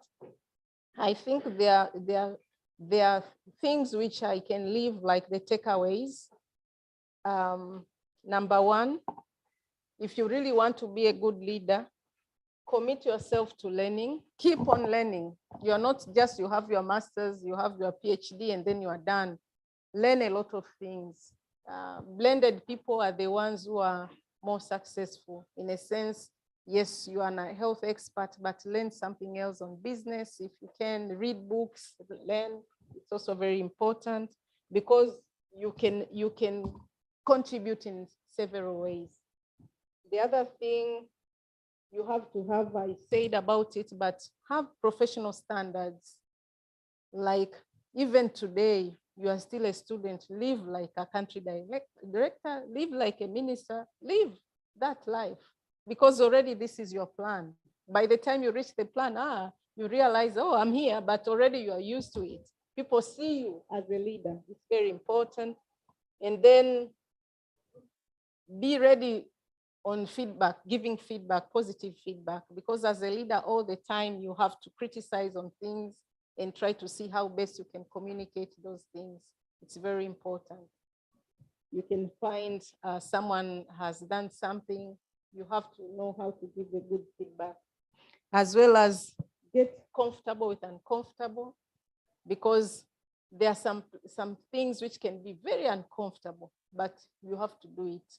As leaders, you need to be a good communicator. There are some people who are very quiet. And for sure, when you are a leader, you have to get off your comfort zone. So those are the things. If you're not a leader, if you cannot communicate, you cannot be a good leader. So those are the things, just an example. The other thing is like to tell stories rather than facts. And sometimes facts don't touch people. A leader, you need to have a human touch. Because today, when you are telling me issues around an egg has this percent of oil in it and has what and what, people won't have that. But when you talk about, I went to this village and I saw this kid who is an orphan, doesn't have anything to eat. People are crying.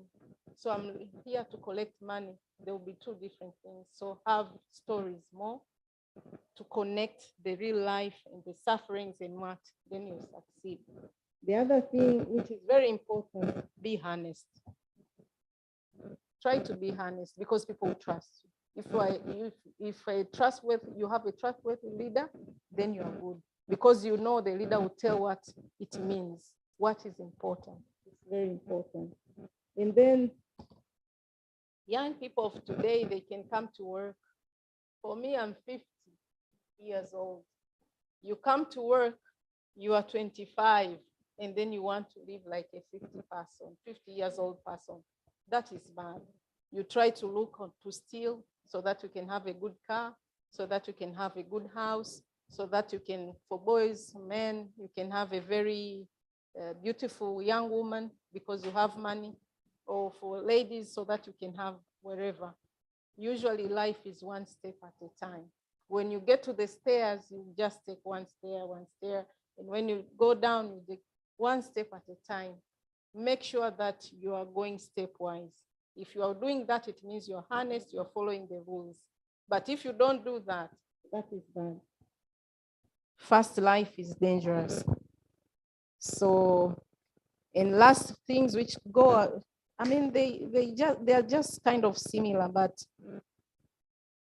to be trustworthy is important, but you have to be brave as well. If you're not brave, it's very difficult to be a leader. Sometimes you just know for sure we don't have money. For our case in the Mfano, an example in an NGO sector, you know you are running out of funds. And if you are running out of funds, it means people need to go. You have to face people and say there is no more job because of this. So you look at the rules. Being brave is very important. Otherwise, I've talked about the storyteller. Being purposeful, you do things for purpose, you lead with purpose because you know we are doing this because we want to go there. But all the time, try to have the win-win situation. You want to lead people, they should know what is in for them and what is in for you and what is in for the organization. It's very important, not only because you want to show yourself or you want to go to a certain level, then you just do your things for your case. Because when things are good, obvious, they also favor you as a leader. And the last thing, you have to grow all the time to focus. What do I want to do? My kids usually, last year I was learning the Kofi Annan leadership program, and we were going up every semester to different countries to learn. So I've graduated, and then this year I'm telling them, I want to do business, at least something on business. Oh, mom, you're old. I say, yes, I am, but I need to learn so that I can lead the right way. So leaders, I know you're all leaders. It's good to have the growth mindset of learning and learning. Time was very short. I had to really summarize the stuff. I hope you have got something. If not, then fine. If you allow me, maybe 2-3 questions before I leave. I don't know. Or if time does not allow, it's also fine with me. But maybe next time, there are many speakers as well. I think when we do it holistically, at the end of the day, everyone kind of gets what, at least something, because you cannot finish things. Am I allowed to take 2-3 questions or? Okay. Question.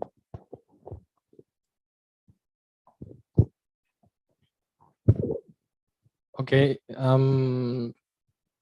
First of all, let me congratulate for the amazing work you're doing. I was really excited to hear that the challenges you're facing was a little small than the achievement. I would like to know the uniqueness, the skills and values you used to succeed.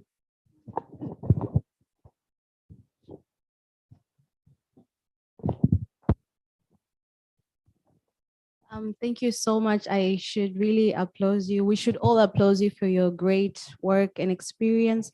But my quick question was in terms of we young people, as much as we're so privileged to have your inspirational story and career pathway, I'd like to ask if you have a chance or a room for including youth for mentorship program, if at all, for we medical personnel or public health in general. Is there a room for you as a mentor now for we the youth to have that session maybe once in a month or in 3 months? Do you think you can provide us with that for us to learn more from you? Thank you.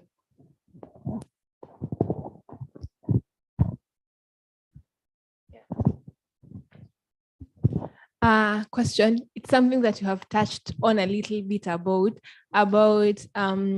so the question is, and especially for ladies, how do I put it?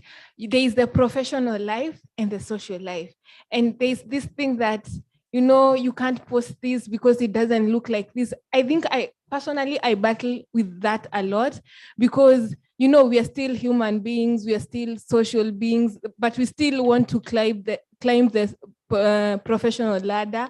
So how do we balance that? Like, honestly, it's how do we go about it? Respond. Issues around the challenge, and the challenges are fewer compared to the achievements. I think as a leader, I usually say maximize the team you have, because you are not supposed to be the jack of all trades. You have technical people. For you, really make sure that those people you are working with are doing the job. You are just there to guide. Don't try to be the front liner, because that's why. And you have to make sure that you have good team members around, competent people who you go together driving the scene. But it's not only balance the humanity and appreciate what they are doing, but have that humanity kind of look, if not heart. I think it helps a lot, because you are loyal to them, they are loyal to you. So be close to your people when you are working. Not like, oh, that boss, you are there, people run. I know they run, but I don't think they run to that fast speed. I cannot ask them, but I don't think they run that much. I think that is also important. Youth mentorship program, I think I'm happy to do that when I have time, and you have put it very well in a sense. It's maybe once in 3 months, and then you can even say what topic you want, and then you come and then you talk about that topic. I'm happy to do that. Arnold, I think you have gotten that. So you can, I know we have like individual mentorship, but if there is that group mentorship, I think it's also fine. You can think about it. Yeah. There is issue around professional life and social life. During my time, there was not much of the social media, but I was very social.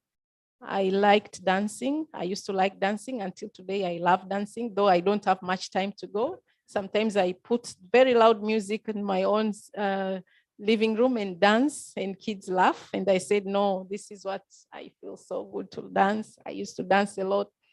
And yes, what I think with the posting now, because these days you're so much into the posting, try to have thinking partners. Like, I really want to post this. How do you see it? So you have thinking partners which they can say, this is too much. I think that is the way you can do it. I don't see the other way around, because you are really, you have that to post. Yes, go dance, you go dance, but maybe try to see you're not so much into alcohol. People just see, oh, the way she was. And then these days there's phones, people will record you and you don't know where they will use it.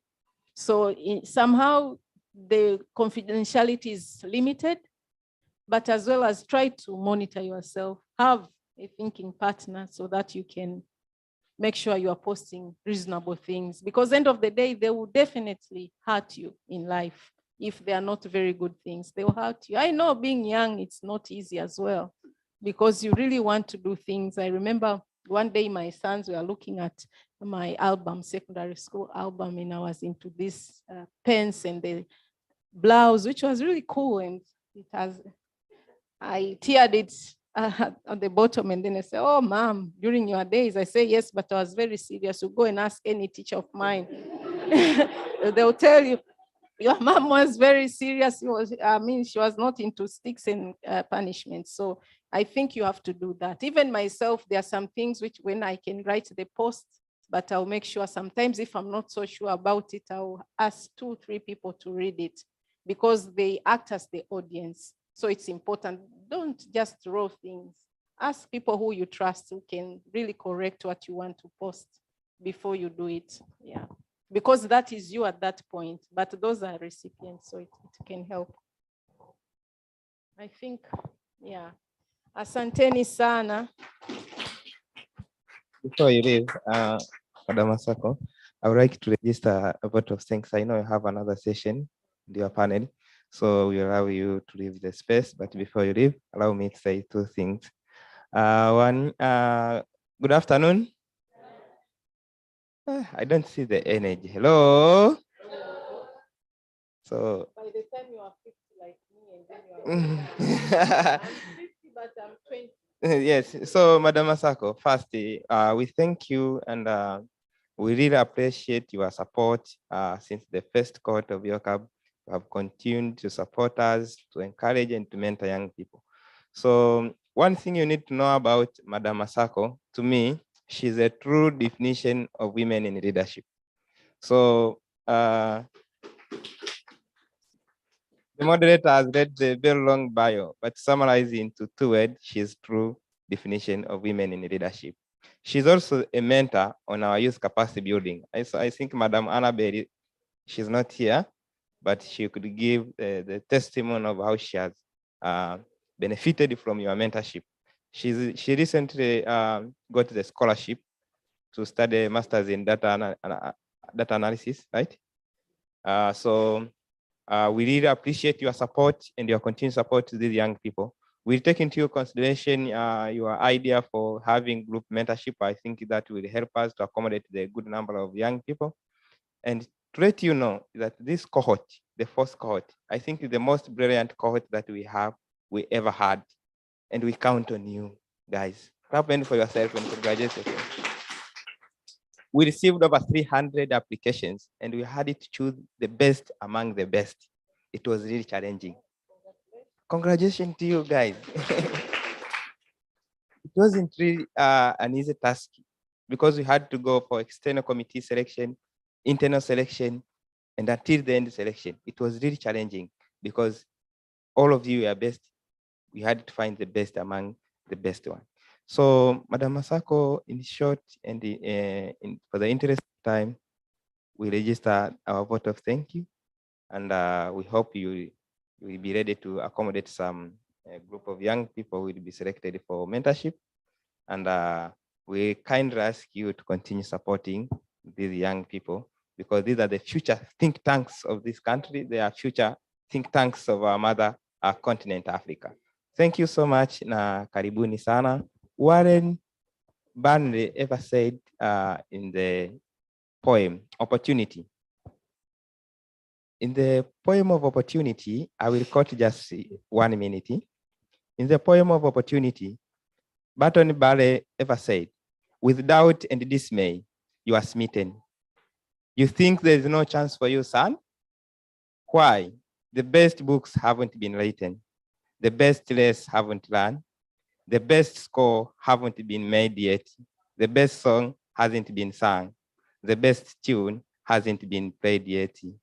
Cheer up, for the world is young. Fly, fly, fly, fly.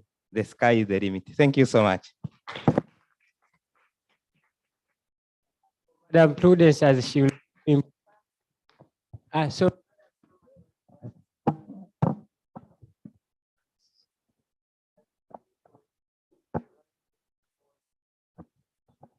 I have not introduced myself, guys.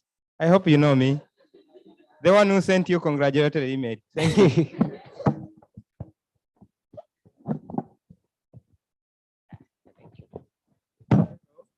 I'm not organized, yes? So we have some visitors. I would like to appreciate the presence of Dr. Ambrose Katung, Africa Regional Manager. Hello. I would like to recognize Dr. Ambrose. Madam Atugonza, they have joined us, they are interested in Yocab. So welcome even other visitors. Karibuni sana. I hope kuna sessions zinaendelea, moderator utaendelea. Mimi tuko pamoja, mimi ni jeshi la mtu mmoja tu. Thank you. All right, guys, let's challenge the chairs. Kuna watu wamesimama at the back. Let's take the seats. Someone else can sit over here. We have one seat here.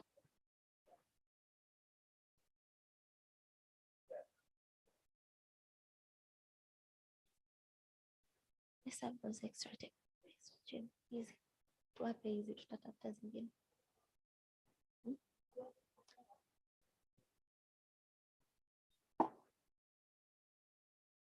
Is there anyone still missing a seat?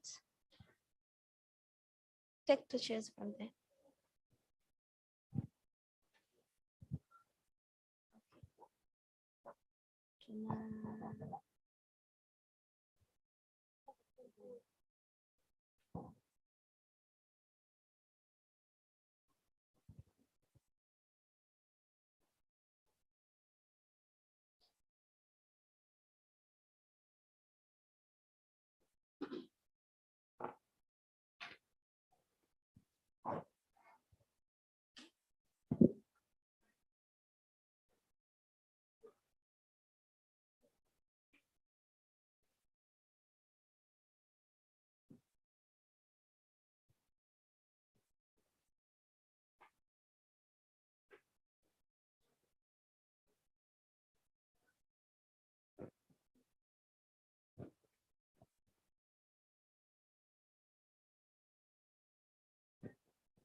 good afternoon.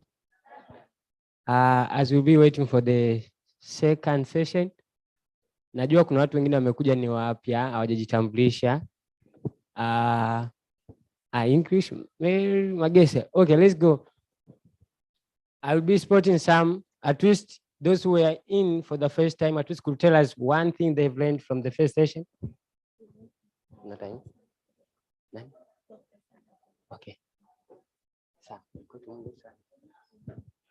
Sir.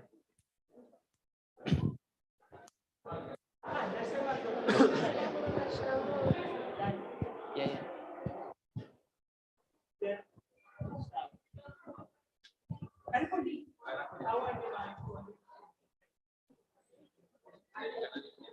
Hamna vitu. Hivi hapa nachukua. Utaingia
Hi, everyone.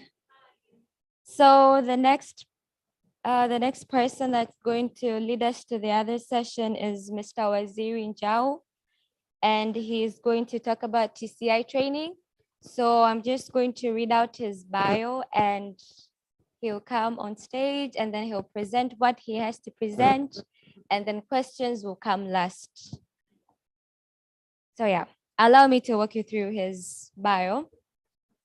Mr. Waziri Njau has 14 years working with international NGOs in managerial positions, supports local governments. He had worked for Support for International Change, Hill International Organization, Africa International Organization, CARE International Organization, scaling up reproductive health services such as FP/AYSRH services, and worked with Off-Grid Electric Company as regional manager for renewable energies. Besides that, he is a national TOT for Village Saving and Loan Associations, director for Marshall Eagle Safaris, advisor for Mwami Foundation and Thrive Afya Tanzania. Currently, he works for JPI Go. I don't know how to pronounce this, sorry. How do you say it? Okay, thank you. Under the Challenge Initiative, East Africa as regional coordinator, providing technical assistance for regional health management teams and various regions across Tanzania. The Challenge Initiative is led by the Bill and Melinda Gates Institute for Population and Reproductive Health in the Department of Population, Family, Reproductive Health, and the Johns Hopkins Bloomberg School of Public Health. He did spill over for TCI University. It's a dynamic platform offering high-impact urban family planning and AYSRH interventions for learning, adapting, disseminating, and coaching. As a key mechanism to build capacity and strengthen health systems, TCIU supports local governments to scale up these interventions with in-person and virtual coaching, online toolkits, and a vibrant community of practice for high-impact interventions. So let's clap hands as Mr. Waziri Njau joins us.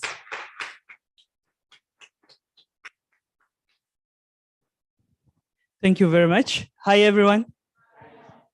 Yeah, as I've been introduced, I'm not fake, I'm real. And that was my bio. Nothing was added or erased. Really, really excited to meet you here today, but we have a very minimal time. So I'll try to rush as a Formula One. Are you ready for that? Yes, congratulations all of you for being selected, being part of Yocab this year. Let's give ourselves a big round of applause. As I know, this wasn't simple, right? Yeah, and we do expect you to go out there and try to replicate what you have learned since morning up to now. So, as we all know that youth is not a question of years. Sorry. Yes, I want to start with this quote.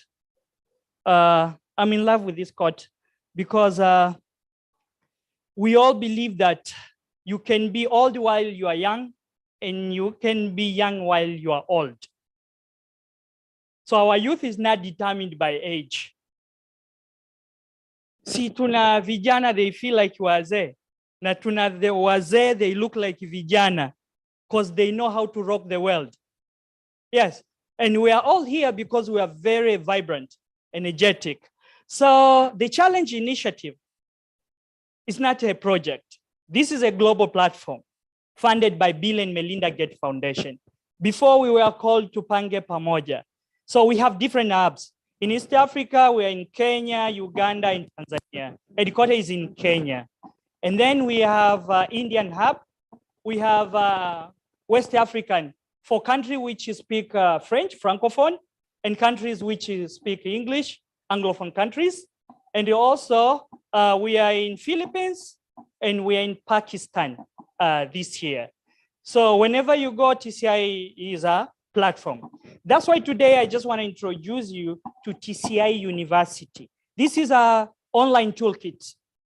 It's not a structural university and we ask ourselves, where can I get admission forms? No, you just need your smartphone, you log in, you access, and we can see all that. Next slide, please. Slide mode. Next slide. Thank you. So before I move on, each year, I used to love to touch base on anatomy of teen's brain. This is a lot of adults and youth because we are doing nothing here. Why? Because all of you guys, you have all answers. Sometimes you say, you're wasting our time. Can you just quit? Huh? And then what we see as a big thing for a youth is just rebellion. When we tell you to stand up, you sit. Why? You want us to appreciate you. You are not that soft, you are harder, right? So, but personality. Here, if we ask who looks like any celebrity around the globe, we got Beyonce, we got Jay-Z, we got Diamond in this house, we got Rihanna, Cindy, we got everyone. Why? Because this is the time you need to brand yourself and being identified. I wish if I could know the schools which you studied, whether university, primary. Who can tell us? You branded yourself as? During graduation. Even your parents couldn't understand your real name. But another funny thing is car keys. Now everybody hang up. Wale wenye funguo za magari. When you go to club, you go to class, it's read Toyota. Well, you got no car. You use Boda Boda or Bolt, right? So that is the kind of thing you want to attract others. Episodes. A lot of us, Jua Kali, what others? Uber, you see? But when we come here with the financial, with the reproductive health, with whatever, in a brief, this is what most of the youth think. But we should all remember, we have super turbo rebellion. So mtoto katoka wapi? Kalogwa. Because we have who are rebellious, but they got turbo. You know the cars which has turbo? Hey, those are youth. Don't use your time to say why you don't obey, why you don't follow instructions, because that is a funny part of youth. Next slide, please. Yeah, but I want you to embrace red, rapport building. Since in the morning, ni nani hata you can say, how many of you made 3 or 4 friends here? Or at least you said hi. How many? I think I have 7. 7. And you can even remember their names. Exactly. Because nowadays, everybody is classic. When you go sit in the car, on the plane, you feel like, hi. You're good with the smartphones, gadgets. You are not that cheap. So that's how we present ourselves. If you want to know this is youth, see the personality. I don't rub shoulders with you. I don't know you. But me and my friend here, hey, bano, umetokea wapi? Which organization? Blah, blah, blah. Connecting, not for youth. Huyu mzee anataka nini? You go away. You see? So like, that's why we are here, because we cannot move on in a leadership position without ethics, values. Those are the things that we want you to explore. Yeah, learn from one another, give each other credit. Then exploration, decision making. Kwani nikifa nazikwa na wewe? I'm not dying with you. Sindio, I'll be buried myself. That's what you say. And then they implement their decision. This is an overview of TCI. Can you play it a video? Oh, sorry, go back. Try to play it. Yes. Okay, media is unable, does not support. Go to the next slide. Okay. Yeah, one of the key characteristics is a health-seeking behavior. Why? Because we feel like when we go to the clinic, what's going to take place? Our parents, they're going to know that we have visited the clinic for youth-friendly service, and they will be embarrassed. And a lot of youth, they seek for confidentiality and secrets. Once they're done with the facility, they want to be clear, no information is shared, you see? So, and we have seen that from these statistics, HIV and contraceptive is still an issue for most of the youth. These are statistics from Mary Stops. You can see unsafe abortions. I was in a radio last week. I'm doing also local radios awareness. So one of the parents said, like, what can I do? Because my girl, my daughter is not well informed about family planning and is at the age that can get pregnant. What should I do? You see? But when I go to the pharmacy and ask, they just say misoprostol is well sold. Now metronidazole, Flagy. Every girl walk with the metronidazole as an emergency contraceptive pills, ECs. What kind of emergency? Huh? Boys and girls. Is that an ambulance? Unintended pregnancy. If you want a boy to run away, I missed my period. The question is, you see? So when you're encountering this, you see a lot of girls now are the ones who are suffering from unsafe abortions. Yeah. Yeah, we have national standards for adults and safe reproductive health, and we should all know about it. Also, I don't think this video is going to play with for youth-friendly services, which was not youth-friendly or was not well done. Health-seeking behavior, late poor seeking behavior. You started going to the pharmacy, you feel itch, and then you ask your friend, tell you, buy beta-carotene, you just apply on your skin, you're gonna be better. You go on YouTube, they tell you take salt and hot water, apply it, home remedies, you see? So we are doing self-medication as youth. And we try to mask whatever the problem we have. If somebody try like to give you the positive critiques, you take it negative. And then we see like a lot of us, we have misinformed on social medias. Tuna Dr. Google, YouTube. If I want to avoid pregnancy, kula nyanyambichi, utapata. You see, or while having sex, try to take a cold Coca-Cola. It's going to prevent pregnancy.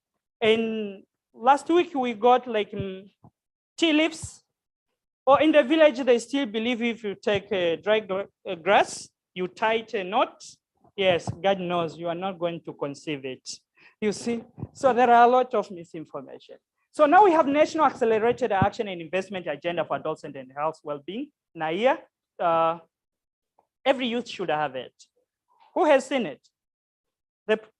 Wow, very good. Give a big round of applause for her. Because our Prime Minister, like 2 or 3 years ago, just launched this National Accelerated Action and Item. Every youth should have it. Because I know most of us, we haven't read it. That's why I came up with the pillars. The whole thing talk about this. Pillar number 1, preventing HIV. Young people are still the ones who are infected, contracting HIV to date. Preventing teens pregnancy and unwanted pregnancy is still an issue for youth. Then physical, sexual, emotional, and violence abuse is still there. And then improving nutrition. This touched base mostly on girls. There are people who on menstruation, they even faint, they even like become anemic. They need a lot of medical responses so that they can be well off. And then dropping from school or college. Most of the girls are the ones who are doing so, you see. And then here we have seen we are developing your skills for meaningful economic strengthening. Yes. So those are 6 pillars. So what about TCI University? As I explained, mostly we want young people to be imparted with the knowledge of family planning, because myth and misconception are still there. Or nitapata cancer, I'm gonna get cancer. Another thing is I'll be barren, I won't get a baby, nitakuwa mgumba. You see, or implant is gonna take in my body, go into my heart and poke it, then I'll die. You see, but there are a lot of problems we see. So you can easily register online, and then you can access. I'll take you through that. This is TCI University, the Challenge Initiative University for urban poor setting. A lot of people say, why are you doing this project in town instead of going to the village? They think in town, every youth and adolescent is well informed, is well equipped, which is not true. That's why youth change from the health facility to the pharmacy. Even tomorrow, I'm going to present one of my abstracts on how farmers and adults just help to increase family planning uptake. Youth want a quick business. When I come to the pharmacy, it's like I'm coming to rob, like money haste. You know, like, hey, I want to mesoprosto. If there are people say, I'll come back later. I'm going out to wait. Why? We're invisible. You see? Or if I come to you, I tell you, huku chini panawasha. I feel itchy. You should ask where. No, chini is where. You see? If you ask me, where is chini? I go back to another. Or you ask, where are you from? When mtoto wa nani? I want to keep my ID secretly. So here you learn and you get the certificate. You can apply for coaching. We have different number of toolkit, community of practice.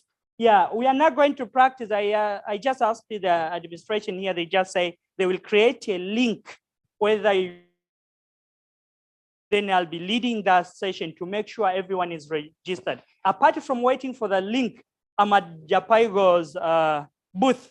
So whenever you see me or you see my colleague, I was very selfish. I didn't introduce them.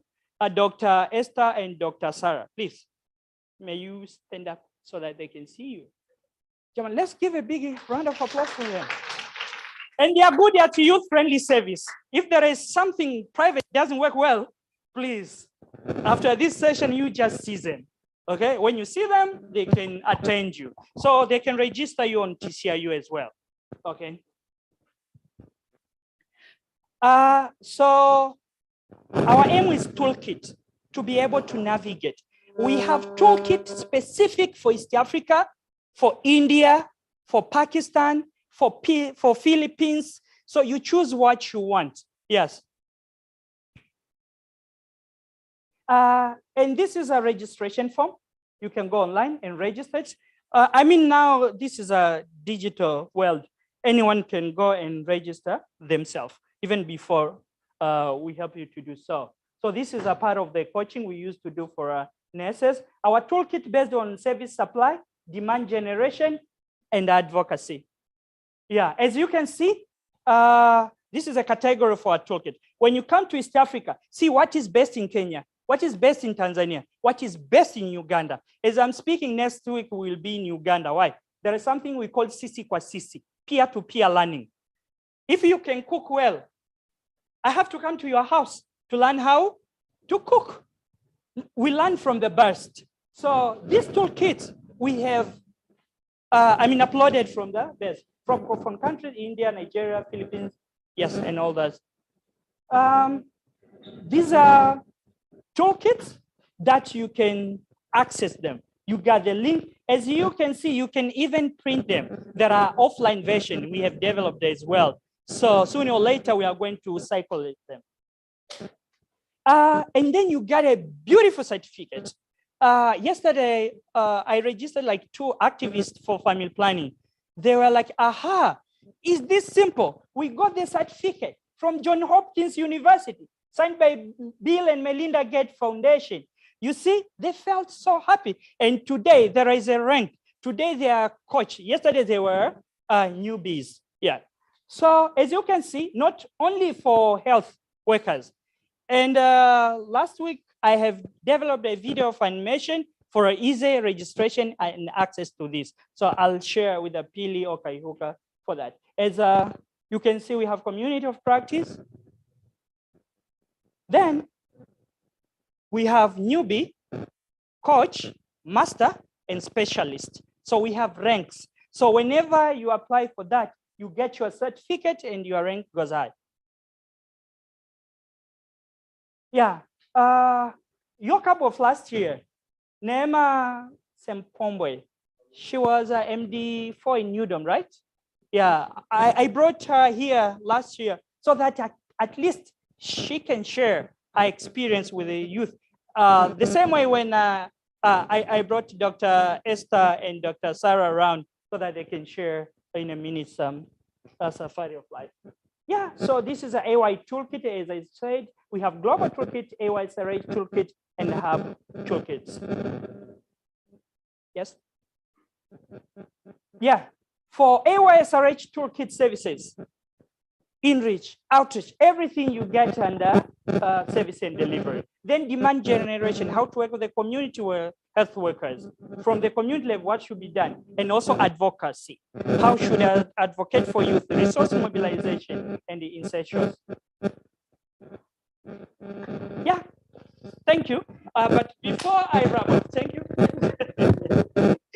I want for 1 minute to welcome Dr. Esther and then Dr. Sarah, because they are youth, so that they can share their experiences well and they can reach this moment. So Esther, you are welcome. Kofi kwao tafadhali.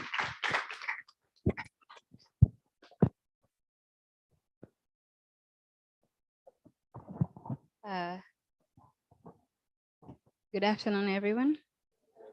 I feel really honored to be part of this today. It feels good, like, having some time to meet some really passionate, I would love to use the word passionate, youth who are taking their time to invest in themselves.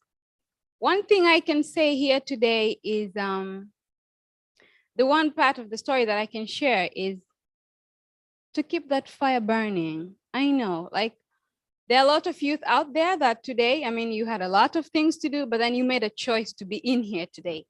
That tells me there is something burning in you guys, and I want you to keep that fire burning. Don't let nothing just pull you back, or don't let anything distract you. Keep that fire burning. That's all I can say today. Thank you. Asante sana. Dr. Sarah?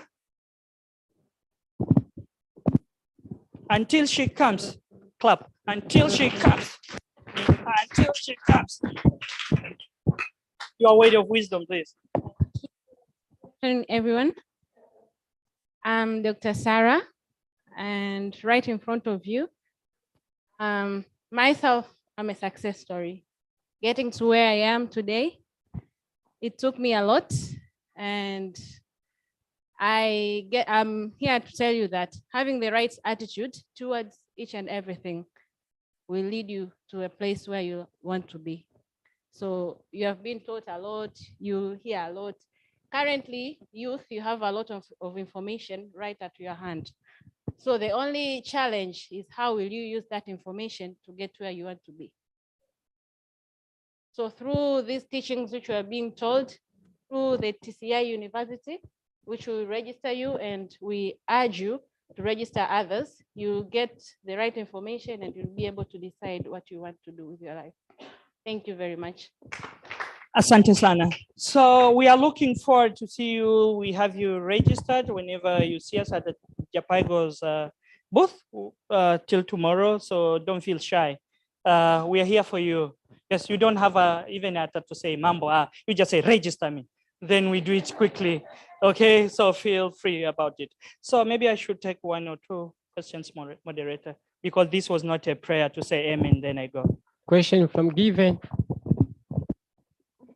It's not a question. Actually, I wanted to testify that he mentored me to do the course, the I took the AYSRH toolkit, and it's really amazing, guys.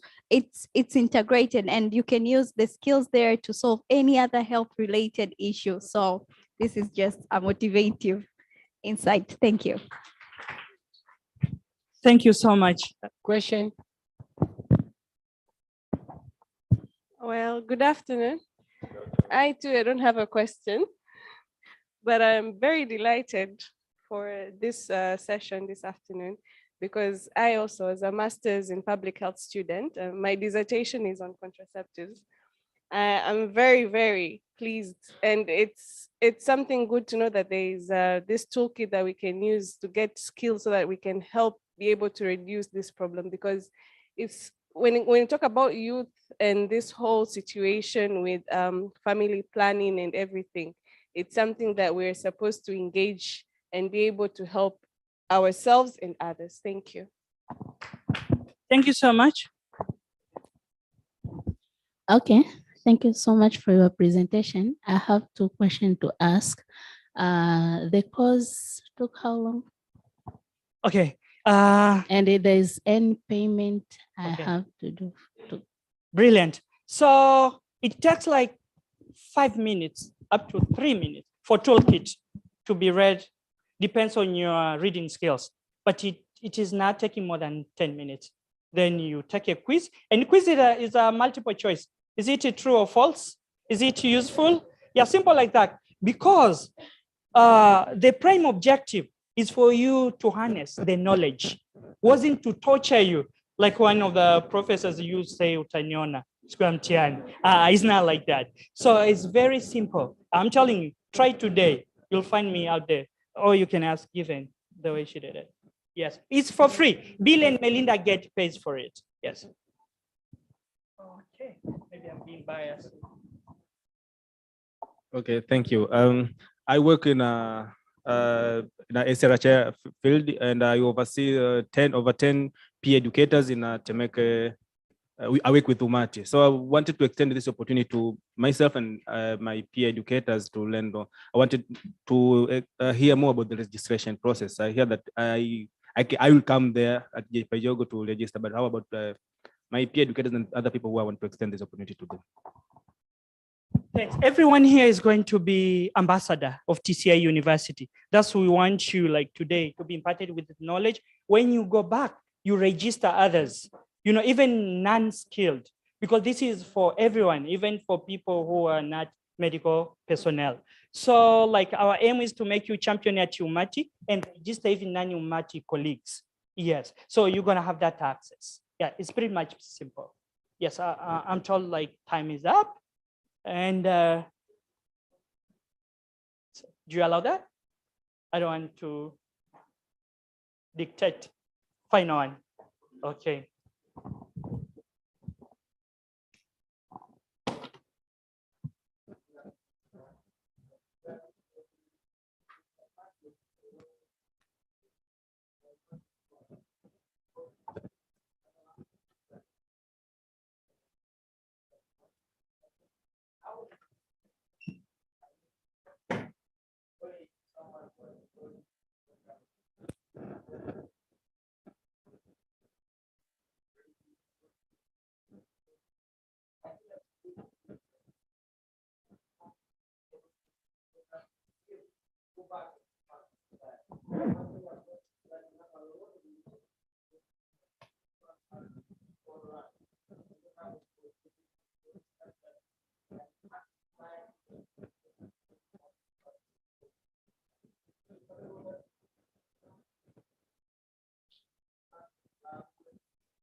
Okay, well noted.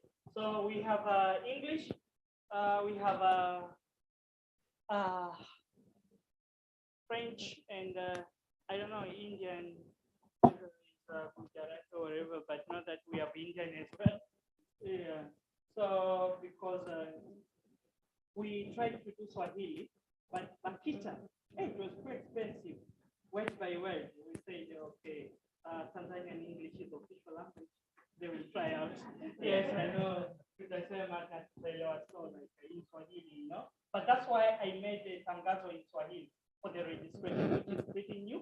I just sent out for people to give credit or do editorial there.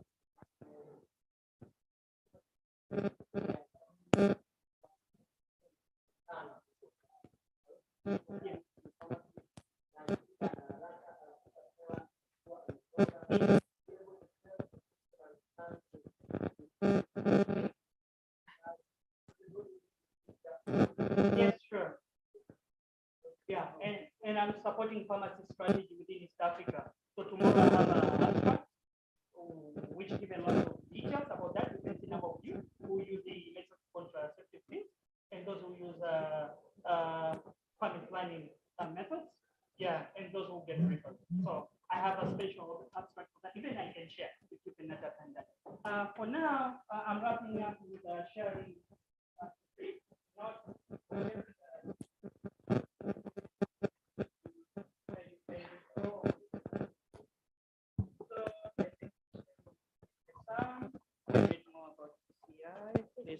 You can distribute it. Oh, okay. I just say people online cannot hear me. And then last thing, we have mice for mothers. Come to our booth. Yes, these are mice for mothers. They are nice t-shirts. You can even start your Christmas Eve with this t-shirt after mice for mothers. So the aim is to support Doris Mollel Foundation from premature ward in Quimba, Niku. So at least when you buy this, you save that it's a life of one. Oh, okay. So it's a 35,000 and you'll get the medal and the t-shirt. Yes, it's non-profit. We are supporting Niku for that. Thank you so much for your time. I'm still available. It's not the end of the world. So if you have any further questions, they have a booth down there. Cool. So maybe immediately after the session, you can go and ask all the questions that you have. Well, before we go to our last good session about cash flow management, I would like to welcome any person who can cheer up an ice-breaking activity, something fun to, make people loosen up a little bit, because the session we're about to have is about money, finances. It's going to be a bit heavy. So if anyone, wants to cheer up a game, anyone, just feel free to loosen up a little bit. Any ice-breaking activity. Okay, please, thank you.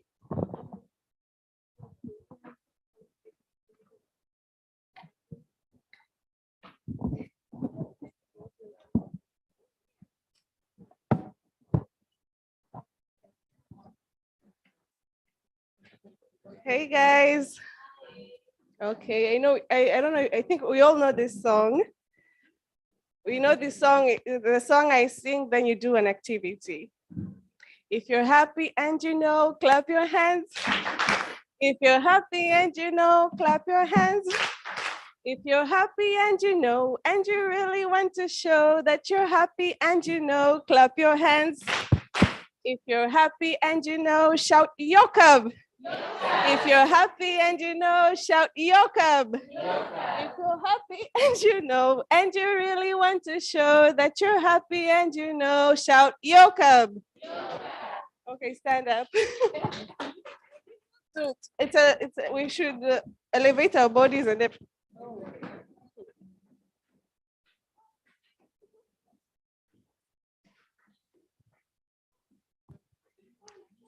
Okay, everyone, let's put our hands up. Let's stretch our hands.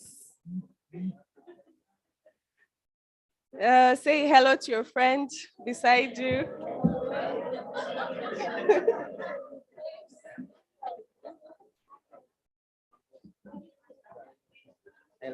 Hello. Okay, for the last time.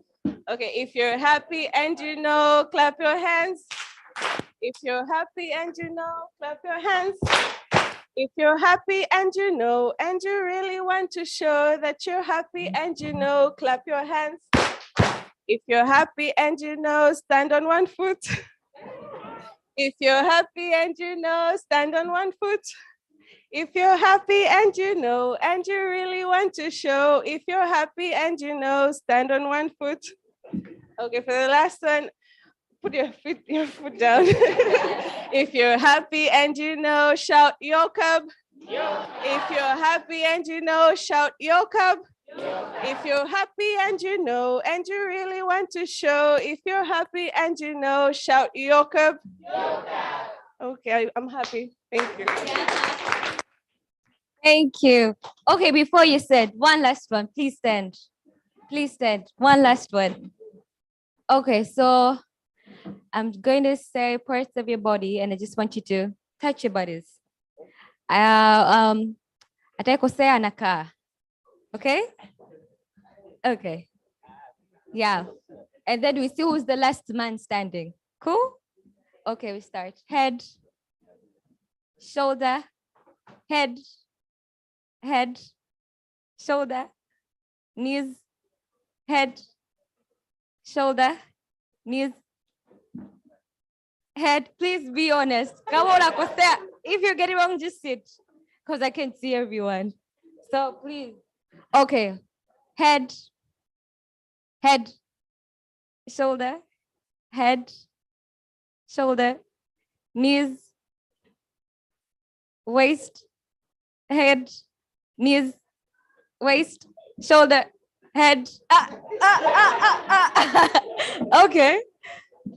Waist, shoulder, knees, head, shoulder, shoulder, knees, shoulder, knees, head, shoulder, waist, knees, sit. Okay. So I'm about to bring Mr. Deus Manyenye on stage. He is, let me just read his bio. So I come from the finance sector myself. I work in a financial consultancy firm. So I'm super excited to hear what he has to say.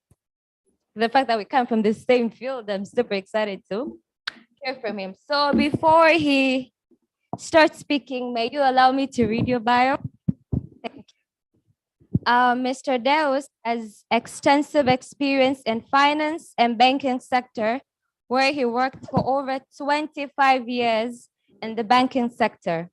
He worked in various senior positions for Barclays Bank, including head of retail banking, country head of SMEs, and business development manager.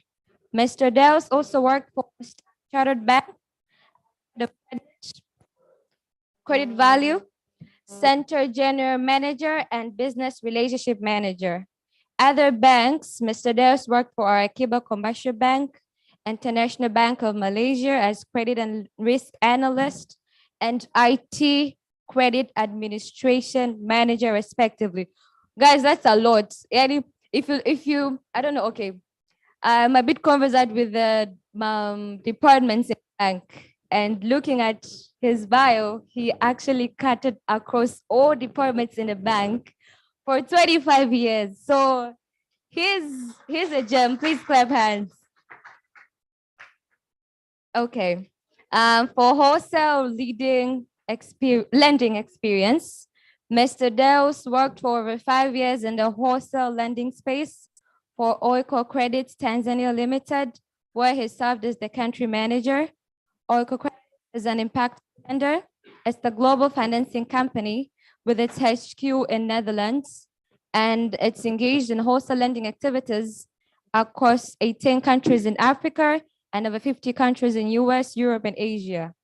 With Oiko Credit, Mr. Deus enables local financial institutions, which are banks, microfinance institutions, and businesses with social relevance benefits from access to finance and investment capitals.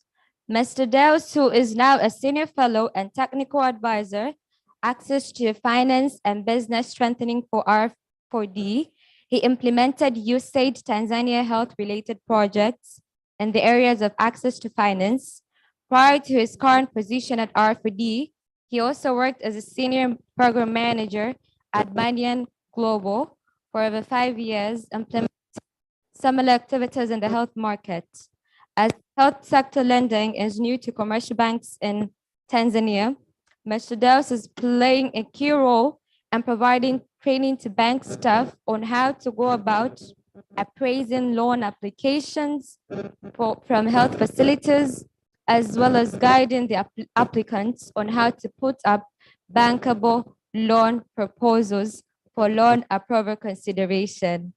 This is good. So inside there are health professionals, and Mr. Deus here could help you come up with a strategic plan that when you take it to a bank, it could be good for you to get loans from the bank. So technically, you need people like Mr. Deus in your life.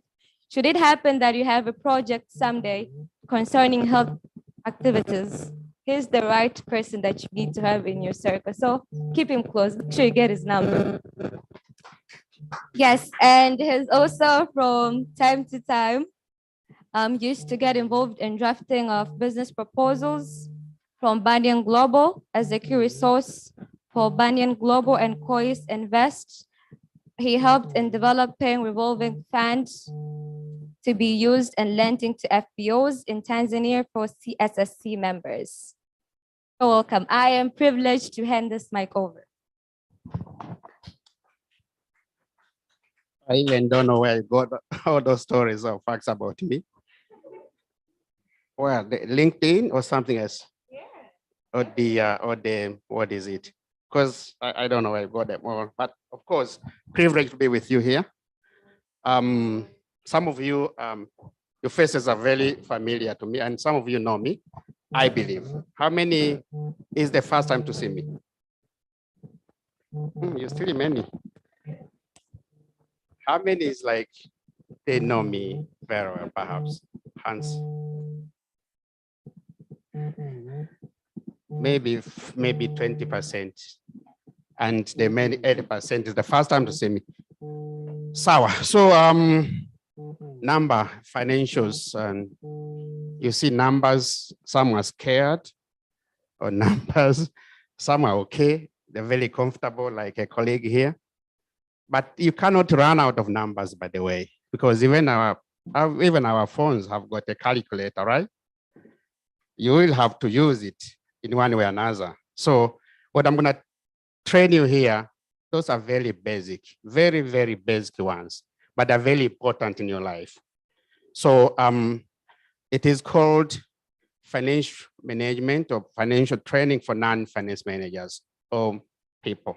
So they are not financial people or managers, but they're just people who need to know some basics on numbers. So today, we're going to learn a training on cash flow management. Cash flow management is all about cash. You'll be professional, you'll be whoever, you have got all the inspirational kind of narratives here. But again, do whatever you can. But numbers or cash is king, right? Cash is? Yes, because without cash and without knowing how to manage your cash, you can't go to that route as the colleagues have spoken about, the CEOs, the MDs, the country directors, if you don't know how even to read the basic things about numbers. So at least be attentive, you learn something. It will be there for your life. Even though I know you're not people in the finance field, but you still have to learn something and it will be used for your lifetime, okay? Next slide. Cash flow management, go ahead.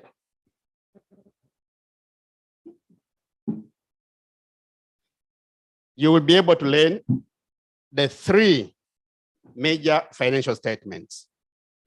When you happen to approach any lender, particularly financial institutions, these things, the 3 financial statements will be demanded. Whether you have them or you don't have them. If you don't have them, you'll be told to go and make them. But they want to see them, if in business. And even if you are not, at least your bank statement will be part of it. So you cannot run away from that. So we'll be also able to understand the difference between the cash flow and the profitability. You might have cash. I don't know whether if you have cash, you always consider yourself profitable.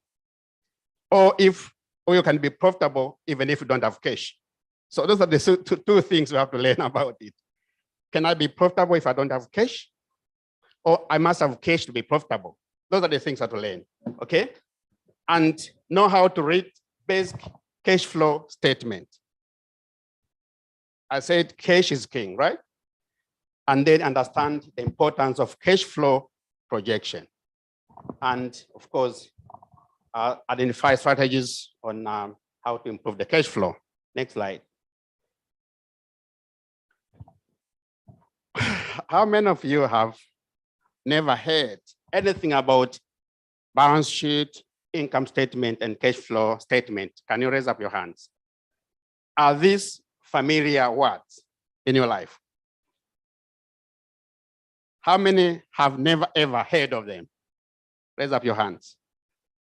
I know you are in the health sector and you're learning something technical about health, but you're not in the finance. But these three items, they are basics. You really have to hear about them. They are the account reports that summarize business activities of a period of time. These three of them. But the whole thing is like, how do you differentiate them? The balance sheet and what is it actually? The income statement, how does it make it different to have an income statement and not cash flow? And what are they, how are they differentiated? The next slide.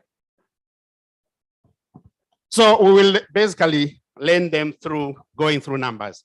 These are very basic numbers. Don't be afraid. Starting with the balance sheet. A balance sheet is what's called mizan in Swahili. Just, how do you call mizan in English? A scale. Just to measure the assets and the liabilities. It shows a position of an enterprise, of a health enterprise, in terms of how many assets does it have and how many liabilities does it have. At the end of the day, if it is a scale, it has to balance. So, man, it has to do what? It has to balance. Because if you want to start an enterprise, if you want to start a business, the first thing to do is to mobilize capital, right? You have to find a capital, whichever amount you get. You may have done your mathematics and the planning, and you know you need 10 million Tanzanian shillings. That is a capital to start with, right? So, and again, if you really do a business, you have managed to go about introducing that particular business, you must have spent that 10 million, right? You cannot have a capital which you did not spend, right? So at the end of the day, if you spend it all, you can see you had a capital of 10 million to spend 10 million. So it has to balance, right? Even if you did not spend the entire money, but then you will say 9 million I bought this and the 1 million is in cash, right? At the end of the day, that thing that you bought plus the 1 cash, and then you have 10 million, right? So it has to balance. There's no way a balance sheet cannot be balanced. That's why it's called the balance sheet. So it has two sides. That's what I'm saying, it's very basic. It has two sides, the assets and liabilities. I hope we understand. These are the terminologies that you have to be aware. Liabilities, know what is liabilities? Liability, what is liability, by the way? Who can tell me? No one. Can I also involve because you're also a financial person? Tell them, please.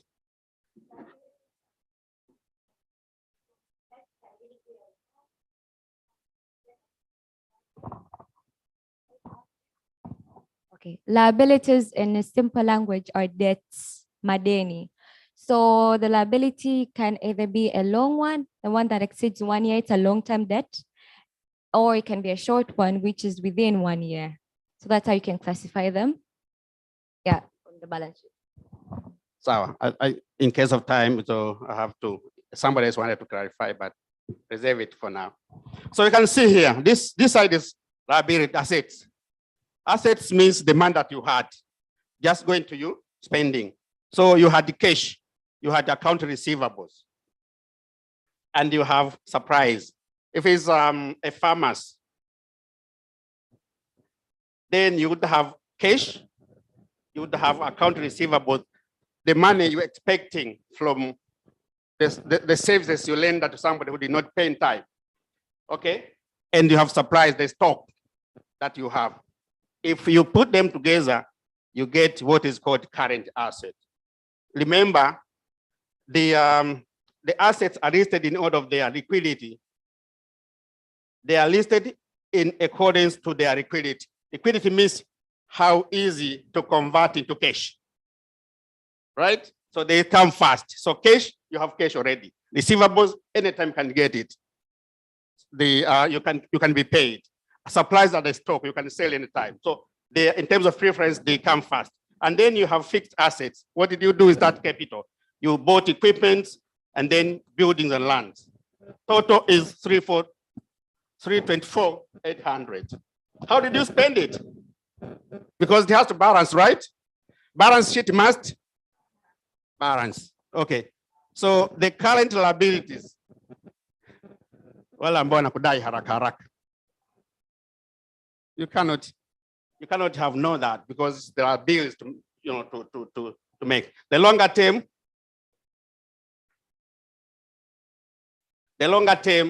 liabilities, those loans from banks, loans from other people to give you money. They said, no, never mind, to pay me after 2 years or 3 years, whichever way. They should be here. And equity, how much you spend, 250, and earnings. Earnings, basically, these are the money coming from the profit, out of the profit. Okay, so at the end of a day, this figure and this figure isn't balancing. It is, the figures are the same, right? That's why it's called balance sheet. And similarly, on the other side, this figure and that figure is also balancing, okay? This is called a balance sheet. What you had put as a capital and what you spend at the end of the day has to balance, plus the liabilities and the assets. Next slide, please. We have done with because today I said it's a very soft kind of financial management training. So I don't want to go to the CPA, those guys who are doing CPAs. We're doing basic, but this basic is really basic, but it's very useful for you. Okay. The other one, statement, is called income statement.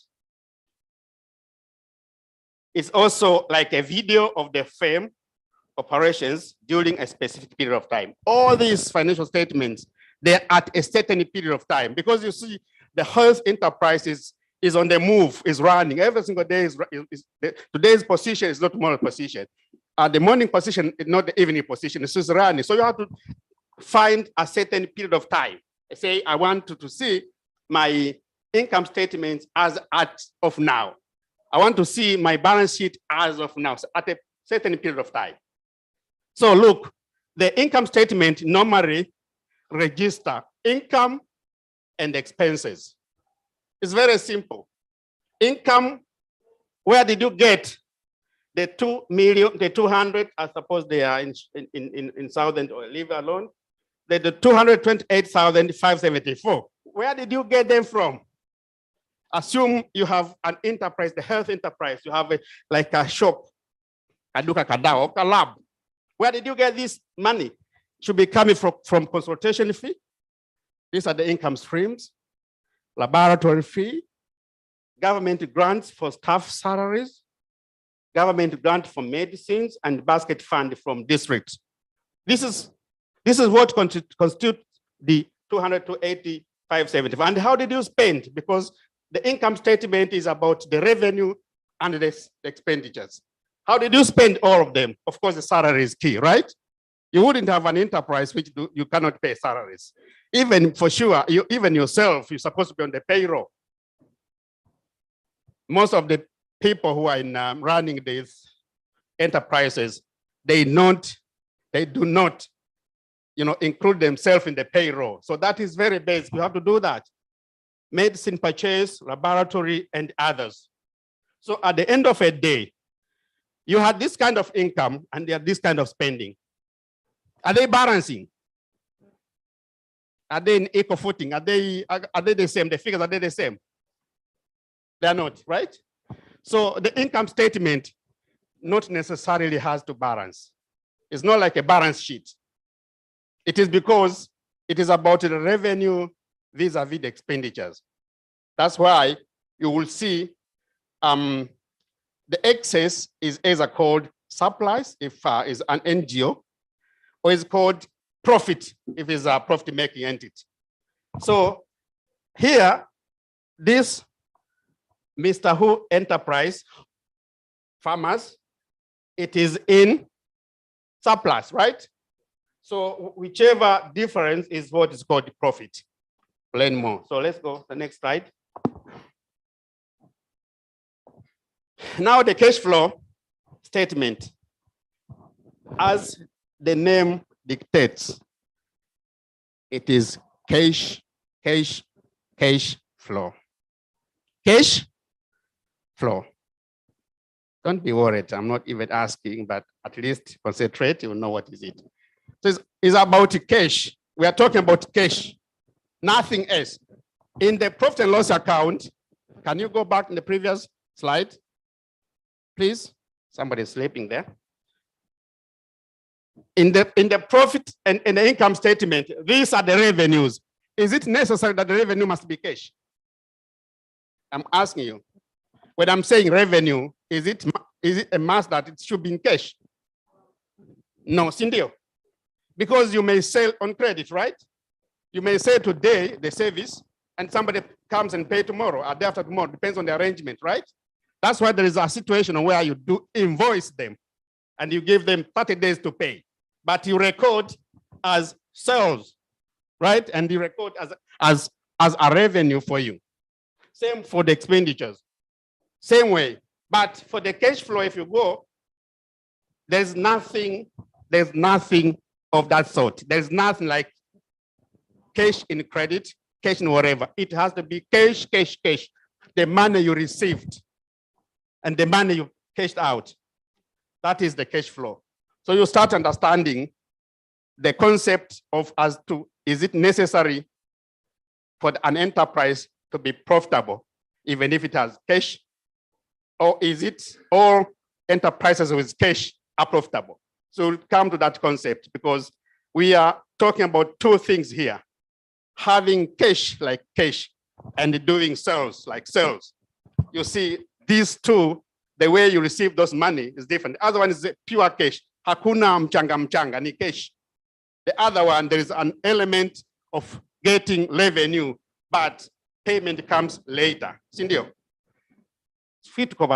Let's go down. And now you can, how do they work together? This is the strength of the organization or the entity. Bila shaka, when you see the balance sheet, you'll be able to know the assets and the liabilities. Yani, muhimili wa institution, muhimili wa entity is in the balance sheet. Because that's where you see the assets. You can even know this company or this enterprise has buildings. You cannot see buildings in the income statement or the cash flow. It's only on the balance sheet you can see how strong the organization is. And if you find there are so many liabilities on this side, you start figuring out whether this enterprise is worth it, or it's going to collapse, or it's going to be, wind up anytime, because the liabilities are so much. You find only in the balance sheet. But in the income statement, that's the place where you can see whether the enterprise is profitable or not. Cindy, even yourself here, you have said already that this one is not profitable. No, this one is profitable. Why? Why is it profitable? The income exceeds the expenditure. Because the income exceeds the expenditure. So you don't need to be a CPA holder to know this. So next time when you come across, even after this training, you come across an income statement, you can easily tell whether it is profitable or a loss-making enterprise. Cindy, from this session, because you can quickly look at the income and compare the expenditure the bottom side, you see what happens. And then the cash tells you whether this enterprise is cash rich or is cash poor. Because we are talking about cash. Is this enterprise cash rich or cash poor? The cash that came in and that which went out, if you compare, which one is exceeding the other? Is it cash poor or cash rich? Are you able to see all those numbers? Okay, let me tell you. Okay, tell us. Actually, the enterprise is cash rich because the cash in, the enterprise is cash rich. Yeah, because the cash in of that enterprise was 190,000, while the cash out was 188. Very correct. So you don't need to be a CPA again holder just to see these numbers and be able to judge for your own whether the enterprise is having cash or ikohoi. Next slide, please. So let's go ahead. Just okay. Next slide. Same. Okay. Previous slide, please. Let's compare profitability and cash flow. Can you show a profit and still be cash poor? This is the question I've been asking right from the beginning. Can you be profitable and still your cash poor? Is it possible? Is it possible? Why? Kaka, umeshika tama, umepotea? Au na enjoy? Let's go next slide. We shall see whether it's possible. Okay, okay, just go ahead up to the end. No, go back. We learned about these definitions. Go next slide.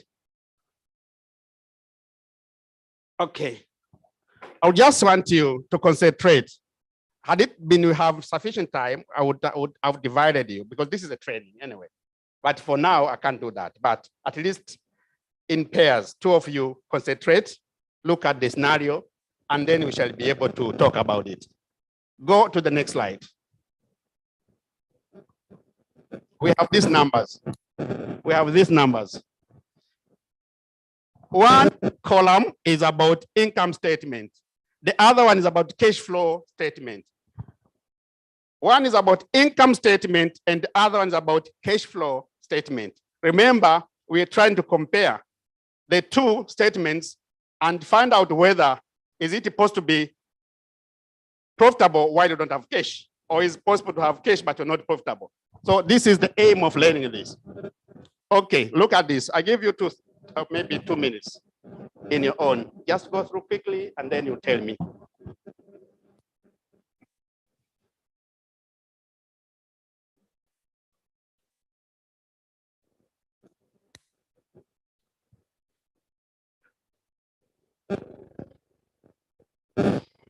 Because it's very simple, we don't need more time.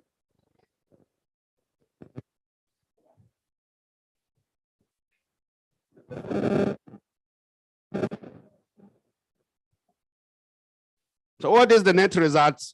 Is the enterprise profitable? For how much? Does this enterprise cash rich? Because it has what? Why is it cash rich? Why is it cash rich? Again, yourself. That's no problem. Why is it cash rich? You don't know. Why is cash rich? The amount in cash in is greater than the amount in cash out. Can we all of us say at a time? Oh, okay, let's say because they are, okay, you just tell me, because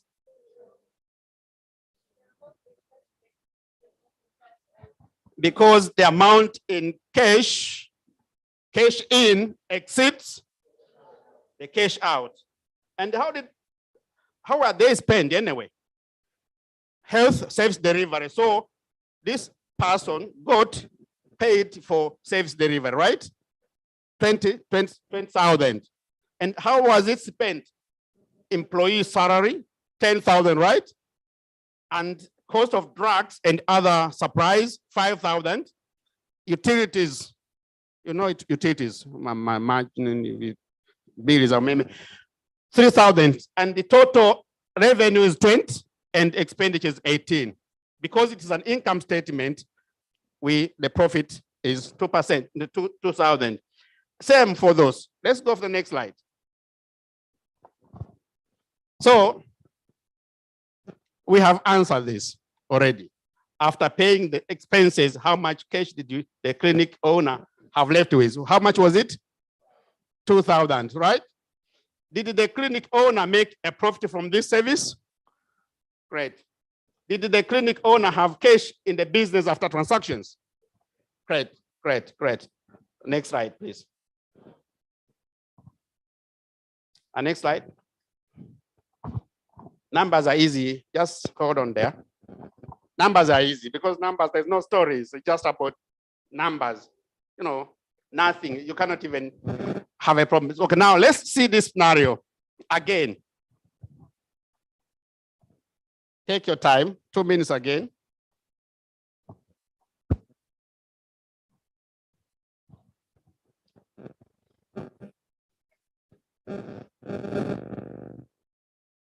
Are we ready? Are we ready? Okay.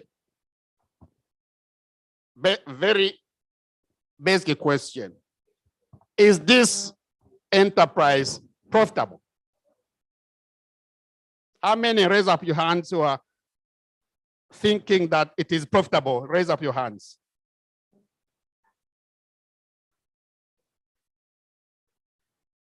I'm on this column, not this column. I'm on this column. Okay. Put down your hands. Those who think it is not profitable. No one. Those who are neutral. No one. You think it's not profitable, right? Tell us why you think so. Sawa. Amesema kwamba ana profit. Kumbuka tumesema kwamba hata kama unaweza uka I'm sorry, I'm using Swahili, but from what I understand is this.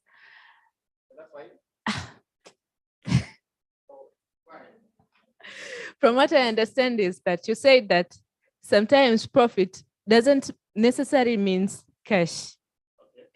People you can give loans, then so okay, you consider them as profit, but at the end of the day, it's not, I don't know, circulation of money. It's not that physical circulation of money. So from what I understood, I don't think it's exactly profitable. Is there somebody to talk against?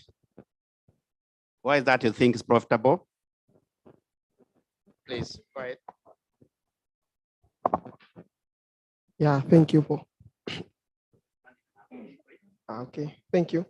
I think the enterprise is profitable just because when looking at the income statement, the total revenue had a greater amount of money compared to the expenses, which was 18,000. So they made a profit of 2,000. Thank you. Right. So, Craftway, which statement, which out of the three statements talks about profit? Is it balance sheet? Is it profit and loss account? Is it cash flow? The income statement, right? So we are at income statement. It is obvious the revenue was more than the expenses, then this enterprise is profitable. Let's talk about the cash flow now. Is it cash rich or not? Cash poor. What happened? Cash poor for 3,000, right? I agree. But what happened? Because the income statement is telling us the entity is profitable, and then it doesn't have cash. What happened? Not who can tell us what happened? No one, please.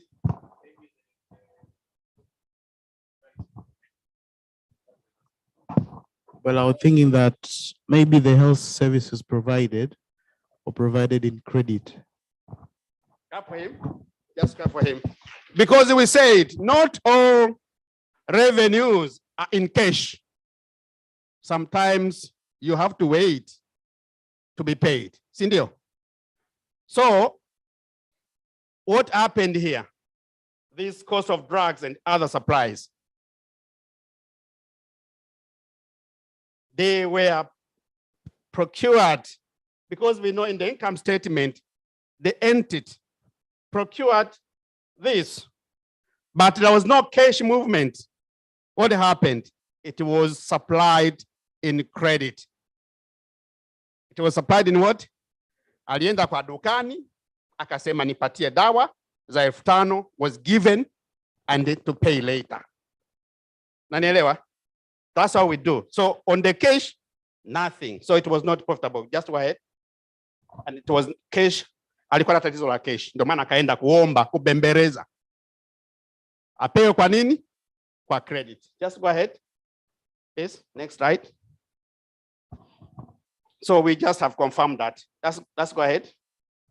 So we have answered these all questions. Did the clinic owner have enough cash? We said that it did not have. Why did the clinic owner have cash shortfall compared to scenario 1? We said because he never had cash, he had sold in some of them on credit terms, so he was not paid in cash. That's why he has got a cash flow problem. Does the clinic owner have a cash flow problem? Yes. In this facility, is this facility profitable? We said yes. What will happen to the clinic owner's profit and the cash if the utility also offers a 30-day credit? Let's focus here. Item 5. You can read it for them loud. You can read it for them, right? Item 5. Number 5 is what would happen to the clinic's owner, profit and cash if the utility also offers a 30-day credit. Go back to the previous slide. Oh, no. The other one? Oh, this one here. He's talking about this one here.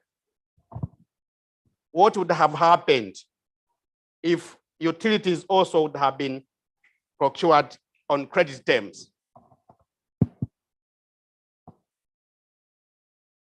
In terms of the cash flow statement, what would have happened here? Kama angepewa pia, angekuwa amenunua kwa credit terms, sababu hana hela. Na anaweza kutuambia, who can try? It's coming difficult, right?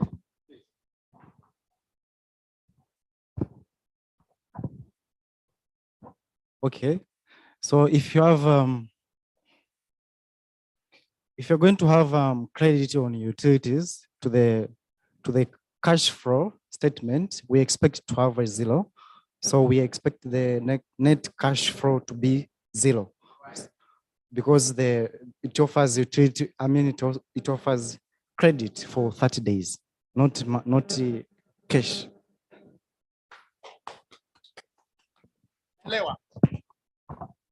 See, look, when the cost of drugs, when some sales were done on credit, he wouldn't have cash to use for procurement of this.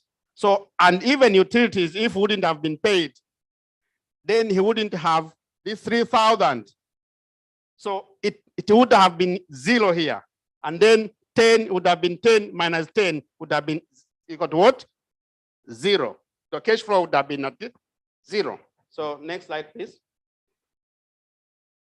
So the remaining are just definitions. We are wrapping up.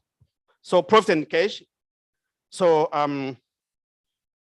accrued net profit, as I've said, the basic things that not necessarily payments of service delivered and other items can be done in cash. So they just be recorded as and when they end, and expenses as and when they have been expensed, even though there are not really cash. That is the silent features of the profit and loss account. Bills, on the other hand, bills are paid with cash, not profit. Si mnajua unaweza kulipa unanunua bando bila hela. Sinajua bills are always paid in cash. Unaweza kalipia maji ukiwa huna hela. That is the features of a cash flow statement. Business go bankrupt if they run out of cash. If you don't have cash, hata kama uko profitable. Sa profitable unaidai kampuni ambayo nyingine ishahama nchi. Then it wouldn't be an excuse for you to go bankrupt because you cannot convert that debt of that company which is not there, is not able to pay you today, tomorrow, to be able to pay salary, to be able to pay rent, to be able to pay drugs, to be able to pay other important things. Because you don't have cash, utafosika kufanya nini? Kufunga hiyo biashara hata kama unadai watu mabilioni ya pesa. You understand? Next slide. So total revenue minus expense, you get all those what is scored, whatever, is found on the income statement, as I've said. Let's go. And account receivables,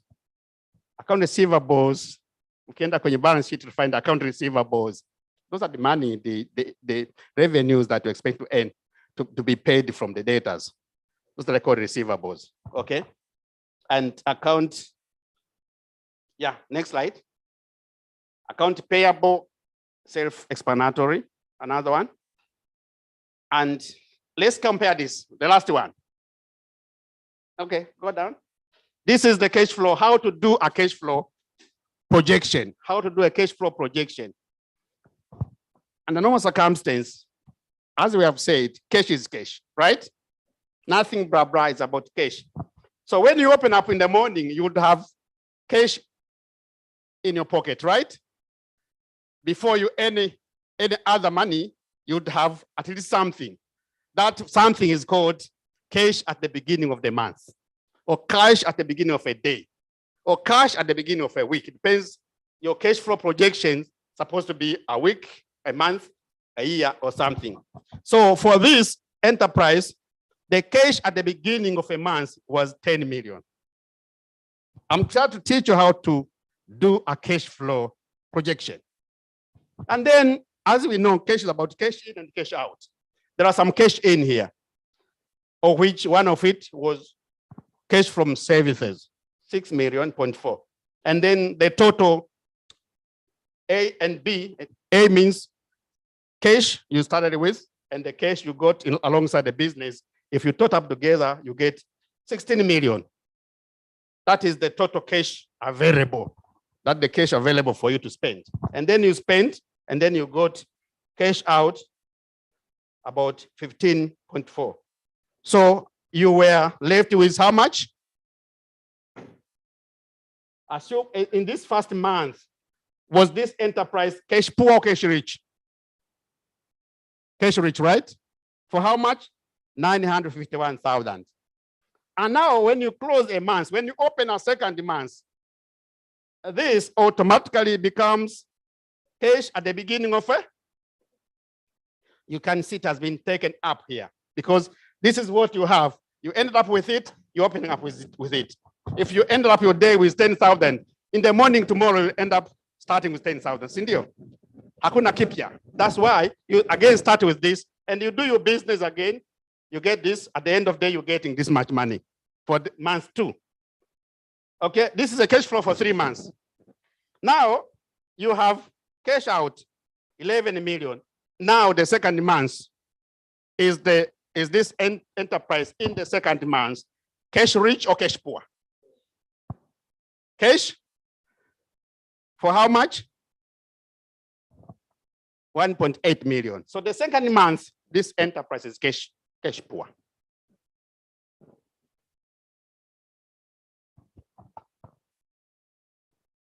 Okay.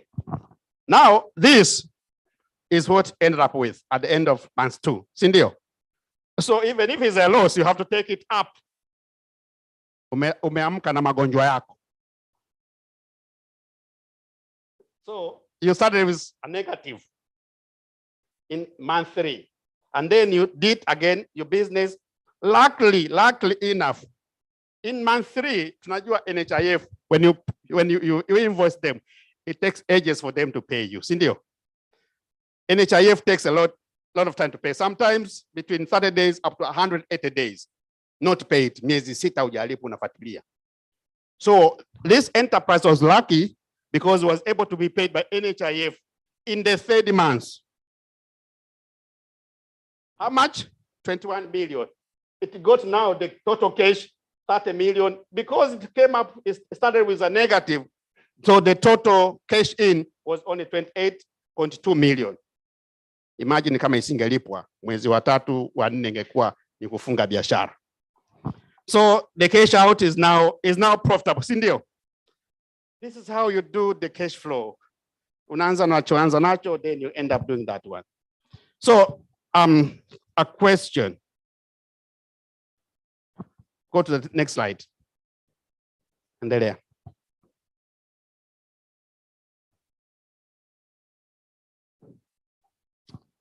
Go back. I want to ask something. I think it's very important to ask. Just go on the previous slide. Go back to the previous slide. Here. So this is how was this cash spent? Was spent on cash for labor, right? Mishahara staff. Was spent on cash for drugs and supplies. Cash out for other expenses. Sasa nauliza moja tu katika. If this month 2, we never had cash to spend to accommodate the cash flow that we had, the cash that we had at the bank, which items, if you are in the management, you probably have preferred to drop or to reduce out of these 3? Can you postpone paying salaries?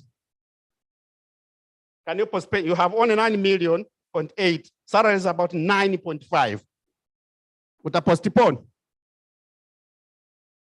Ndio maana mnakuta some other enterprises, makampuni mengine badala kulipa tarehe 31 nalipa mwezi mwingine au tarehe 15 huko. Sisi tunacheleweshwa mishahara. Mwisho wa mwaka the company is very profitable, lakini ulipaji wa mishahara ni mbinde. Kwa sababu they are not cash rich. You would have probably honored this, paid the salaries, and then you would have left with only 300,000. Maybe you would have decided to postpone, buying drugs, and this utahudumia na nini wateja. Nanielewa? But that is a choice to make. And all other expenses, you would have definitely started with this undo mnyonge zaidi. Namwambia maji nitalipa baadaye, njoo next month. Sijui simu sina nini, all those. So I want to tell you this. That's why, based on the cash flow statement, that's why most of the enterprises wanaenda kukopa bank. Just to address the temporary cash flow mismatch. The temporary cash flow mismatch. You have got, on the other hand, receivables, which will come tomorrow, or day after tomorrow. But you have got expenses you have to do today. For instance, paying salaries. You cannot tell staff to wait. That's why you go kuomba mkopo, na ukienda kukopa utaomba overdraft. Ni somo jingine kabisa hilo, kwa leo tutaligusa. Next slide. Another one. So cash flow is the early warning. When you see like month 2, you're now going to cash poor, you have to start planning. Because otherwise, if there's no any income coming in the near future, you're gonna have trouble. Next slide. Next one. So you can create incentives if you're in business. Maybe you ask your suppliers to pay in a discounted rate so that you can encourage them to pay in cash. Okay, you want to pay my debt? Okay, don't worry, pay me 90% of the debt. The remaining 10% nimekusamehe. So because you want to increase your cash flow, you can decide how to go about. That's how you can manage your cash flow business. Another slide. We know supply credit. You can also use supply credit. Instead of using your cash, you can negotiate with suppliers that you can be paying them later, so that you have a room to use your cash only where it is necessary. Ndio maana unakuta kuna watu wanasema naomba mimi fanye mkataba nitakuwa nakulipa nachukua, naenda kufanya mauzo na kulipa baadaye. Wengine wanapewa 30 days, wengine wanapewa 90 days, wengine 15 days, depends. Of course, supply credit in Tanzania is not well developed and it's very expensive. Watakwambia if you're paying credit, supply credit, instead ya kulipa shilingi 1,000 utalipa 2,000. So now ni expensive pia. Instead of paying, you pay me in 1 month. And if you want to pay me 90 days, then utalipa mara 3 ya the normal price. That's also expensive. You have to manage that properly. Next one. So that's it. Very easy for everyone. Asanteni sana. Maswali kama yapo. But before that, let me tell you, the R4D together with THS and NMB Bank, we're in partnership running what we call, or implementing what we call KUZA project. KUZA project is aimed at doing a financial redress training for young health professionals. We are doing this physically, on physical and on visual. So for some of you have happened to attend some of the trainings that I've done. How many?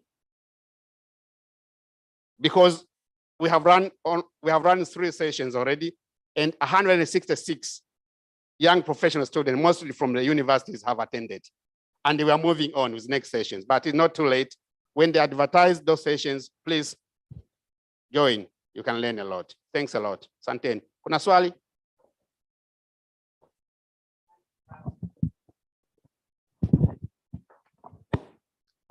Thank you very much for this nice opportunity.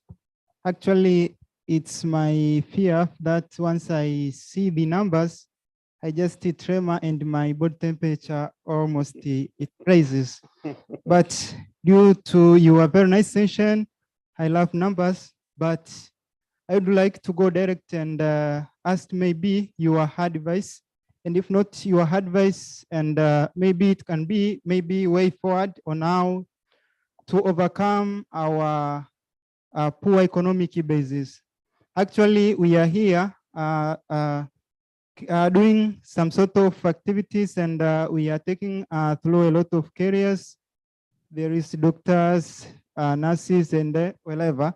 But soon after our graduation and they become the graduates, actually the streets will come us in a different way. Now, as you for today, you can advise us on how we can integrate our career life with our normal economic life. Thank you. Another one. Be a little bit Another short. So we finish. Oh, yakiwa mengi tenda kwa shida. I just would like to ask a short question. I don't know if it was maybe another session. I was just trying to ask myself, you have said that when it comes maybe the side of loss in a business, someone can go and take loan to a bank. Is there other no ways maybe someone can use so as to overcome the loss? Well, let me start with that one. It looks to be easy. There are many ways of getting capital. One being loans, other friends, other joint venture, and the others could be angel capital. There are many. There is a session that I ran basically on the banking knowledge and other sources of income. For those who happen to attend that one, we are able to come across a number of options, financing options. So basically, those are, for now, I can just say some of them like that. Venture capital, angel funds, friends, a partnership, loans, etc., etc. So thanks for you. Okay. So it's not, you see, knowledge is not limited. Okay. You can learn and acquire as much knowledge as you can. Don't confine yourself in the health space. You can take a basic financial management training course. They're online, they are available everywhere. and they become a little bit conversant on the financial, at least basics, just not complicated.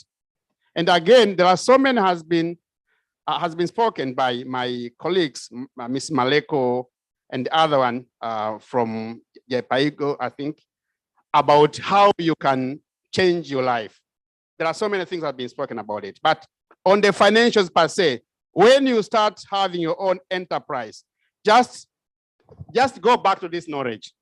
Because when you go across a bank, you want to borrow, you'll be asked to go to submit or to share with them financial statements. First of all, you know, if it tells you, a bank officer tells you, go and bring me financial statements, you know how many are they? There are 3. Cindy, it means balance sheet, cash flow, and income statement. Again, you're not an expert. You will hire a consultant to do it for you. And now this is where the problem is. Consultants have got many templates. They just change names and then they give you in a day the balance sheet, the income statement, and the cash flow. So this knowledge here, at least it will take you somewhere to be able to go through them before you submit it to the lender. Because you'll be embarrassed by the lending officer at a point when he calls you. He will never call a financial consultant. He will call you because the business is yours, right? And they will ask you, ulipenda kununua asali kule Tabora? Kwa nini ukuchukua mizinga mingi? And then you see, nina farmers, mambo ya asali yanatokea wapi? Unamuuliza sasa, nani you asking the loan officer? And he tells, is this your income statement? You say, yes.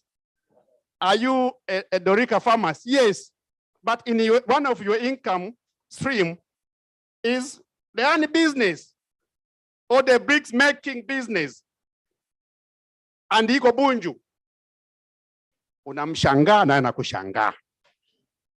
So mkopo huta, you never get a loan because you don't know your business. So take your time, go through the basics. The income streams, are they aligned? Even mapato, sometimes utastukia kwenye cash flow inaonekana badala ya negative ambao ndo wanaitafuta. Wanasema you're looking for 20 million. They expect to see that cash poor 20 million at the bottom line, right? So for that case atakwambia mbona cash flow yako yote iko profitable? Mbona cash flow yako yote ni cash rich? Actually una bilioni. What do you do now kuangalia? So this statement is good. Unajua nikwambie mimi throughout my financial knowledge and all those and the banking knowledge and all those, nilikuwa napata shida kwenye masuala ya when it comes to law. Because everything you do, you have to take to a lawyer. So nilienda shule. July nimemaliza LLB. This is July. For my own knowledge, lakini it's for not somebody else, it's for my own knowledge. Kwa hiyo na wewe, the sky is the limit. Asanteni sana. Next clap. Let's clap please for him. And let me give a testimony because I'm actually a beneficiary of Kuza project.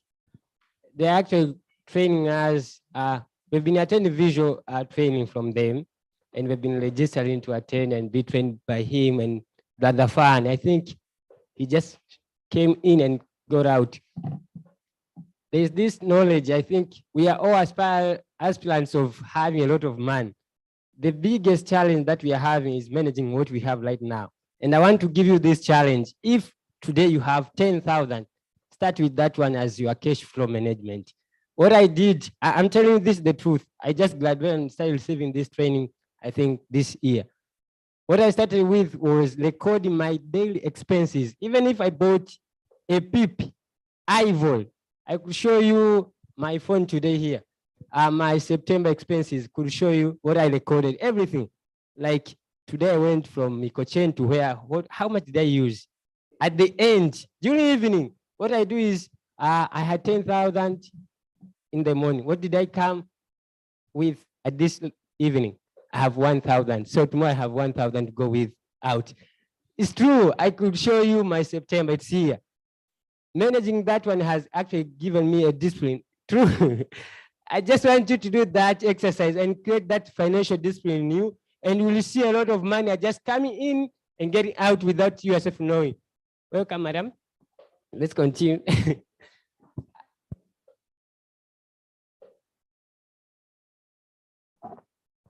Okay, please let's clap hands for our dearest Mr. Well, me myself being a practitioner in the finance field, I think my whole study life, I understood cash flow in a way of cramming, not necessarily understanding it the way I understood today. So thank you, sir. It was just for the papers, just for the exams, but today it was more than that. So it was a good session to me too.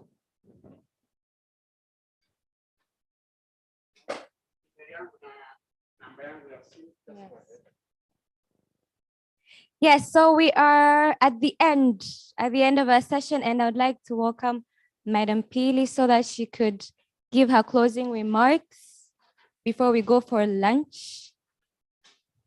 Please clap hands as she can.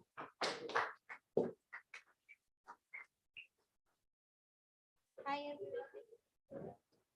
How are we doing? Are we doing great?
To the online participants, 10 of them, we are thankful that you joined us here today. You'll also receive your certificates via your email.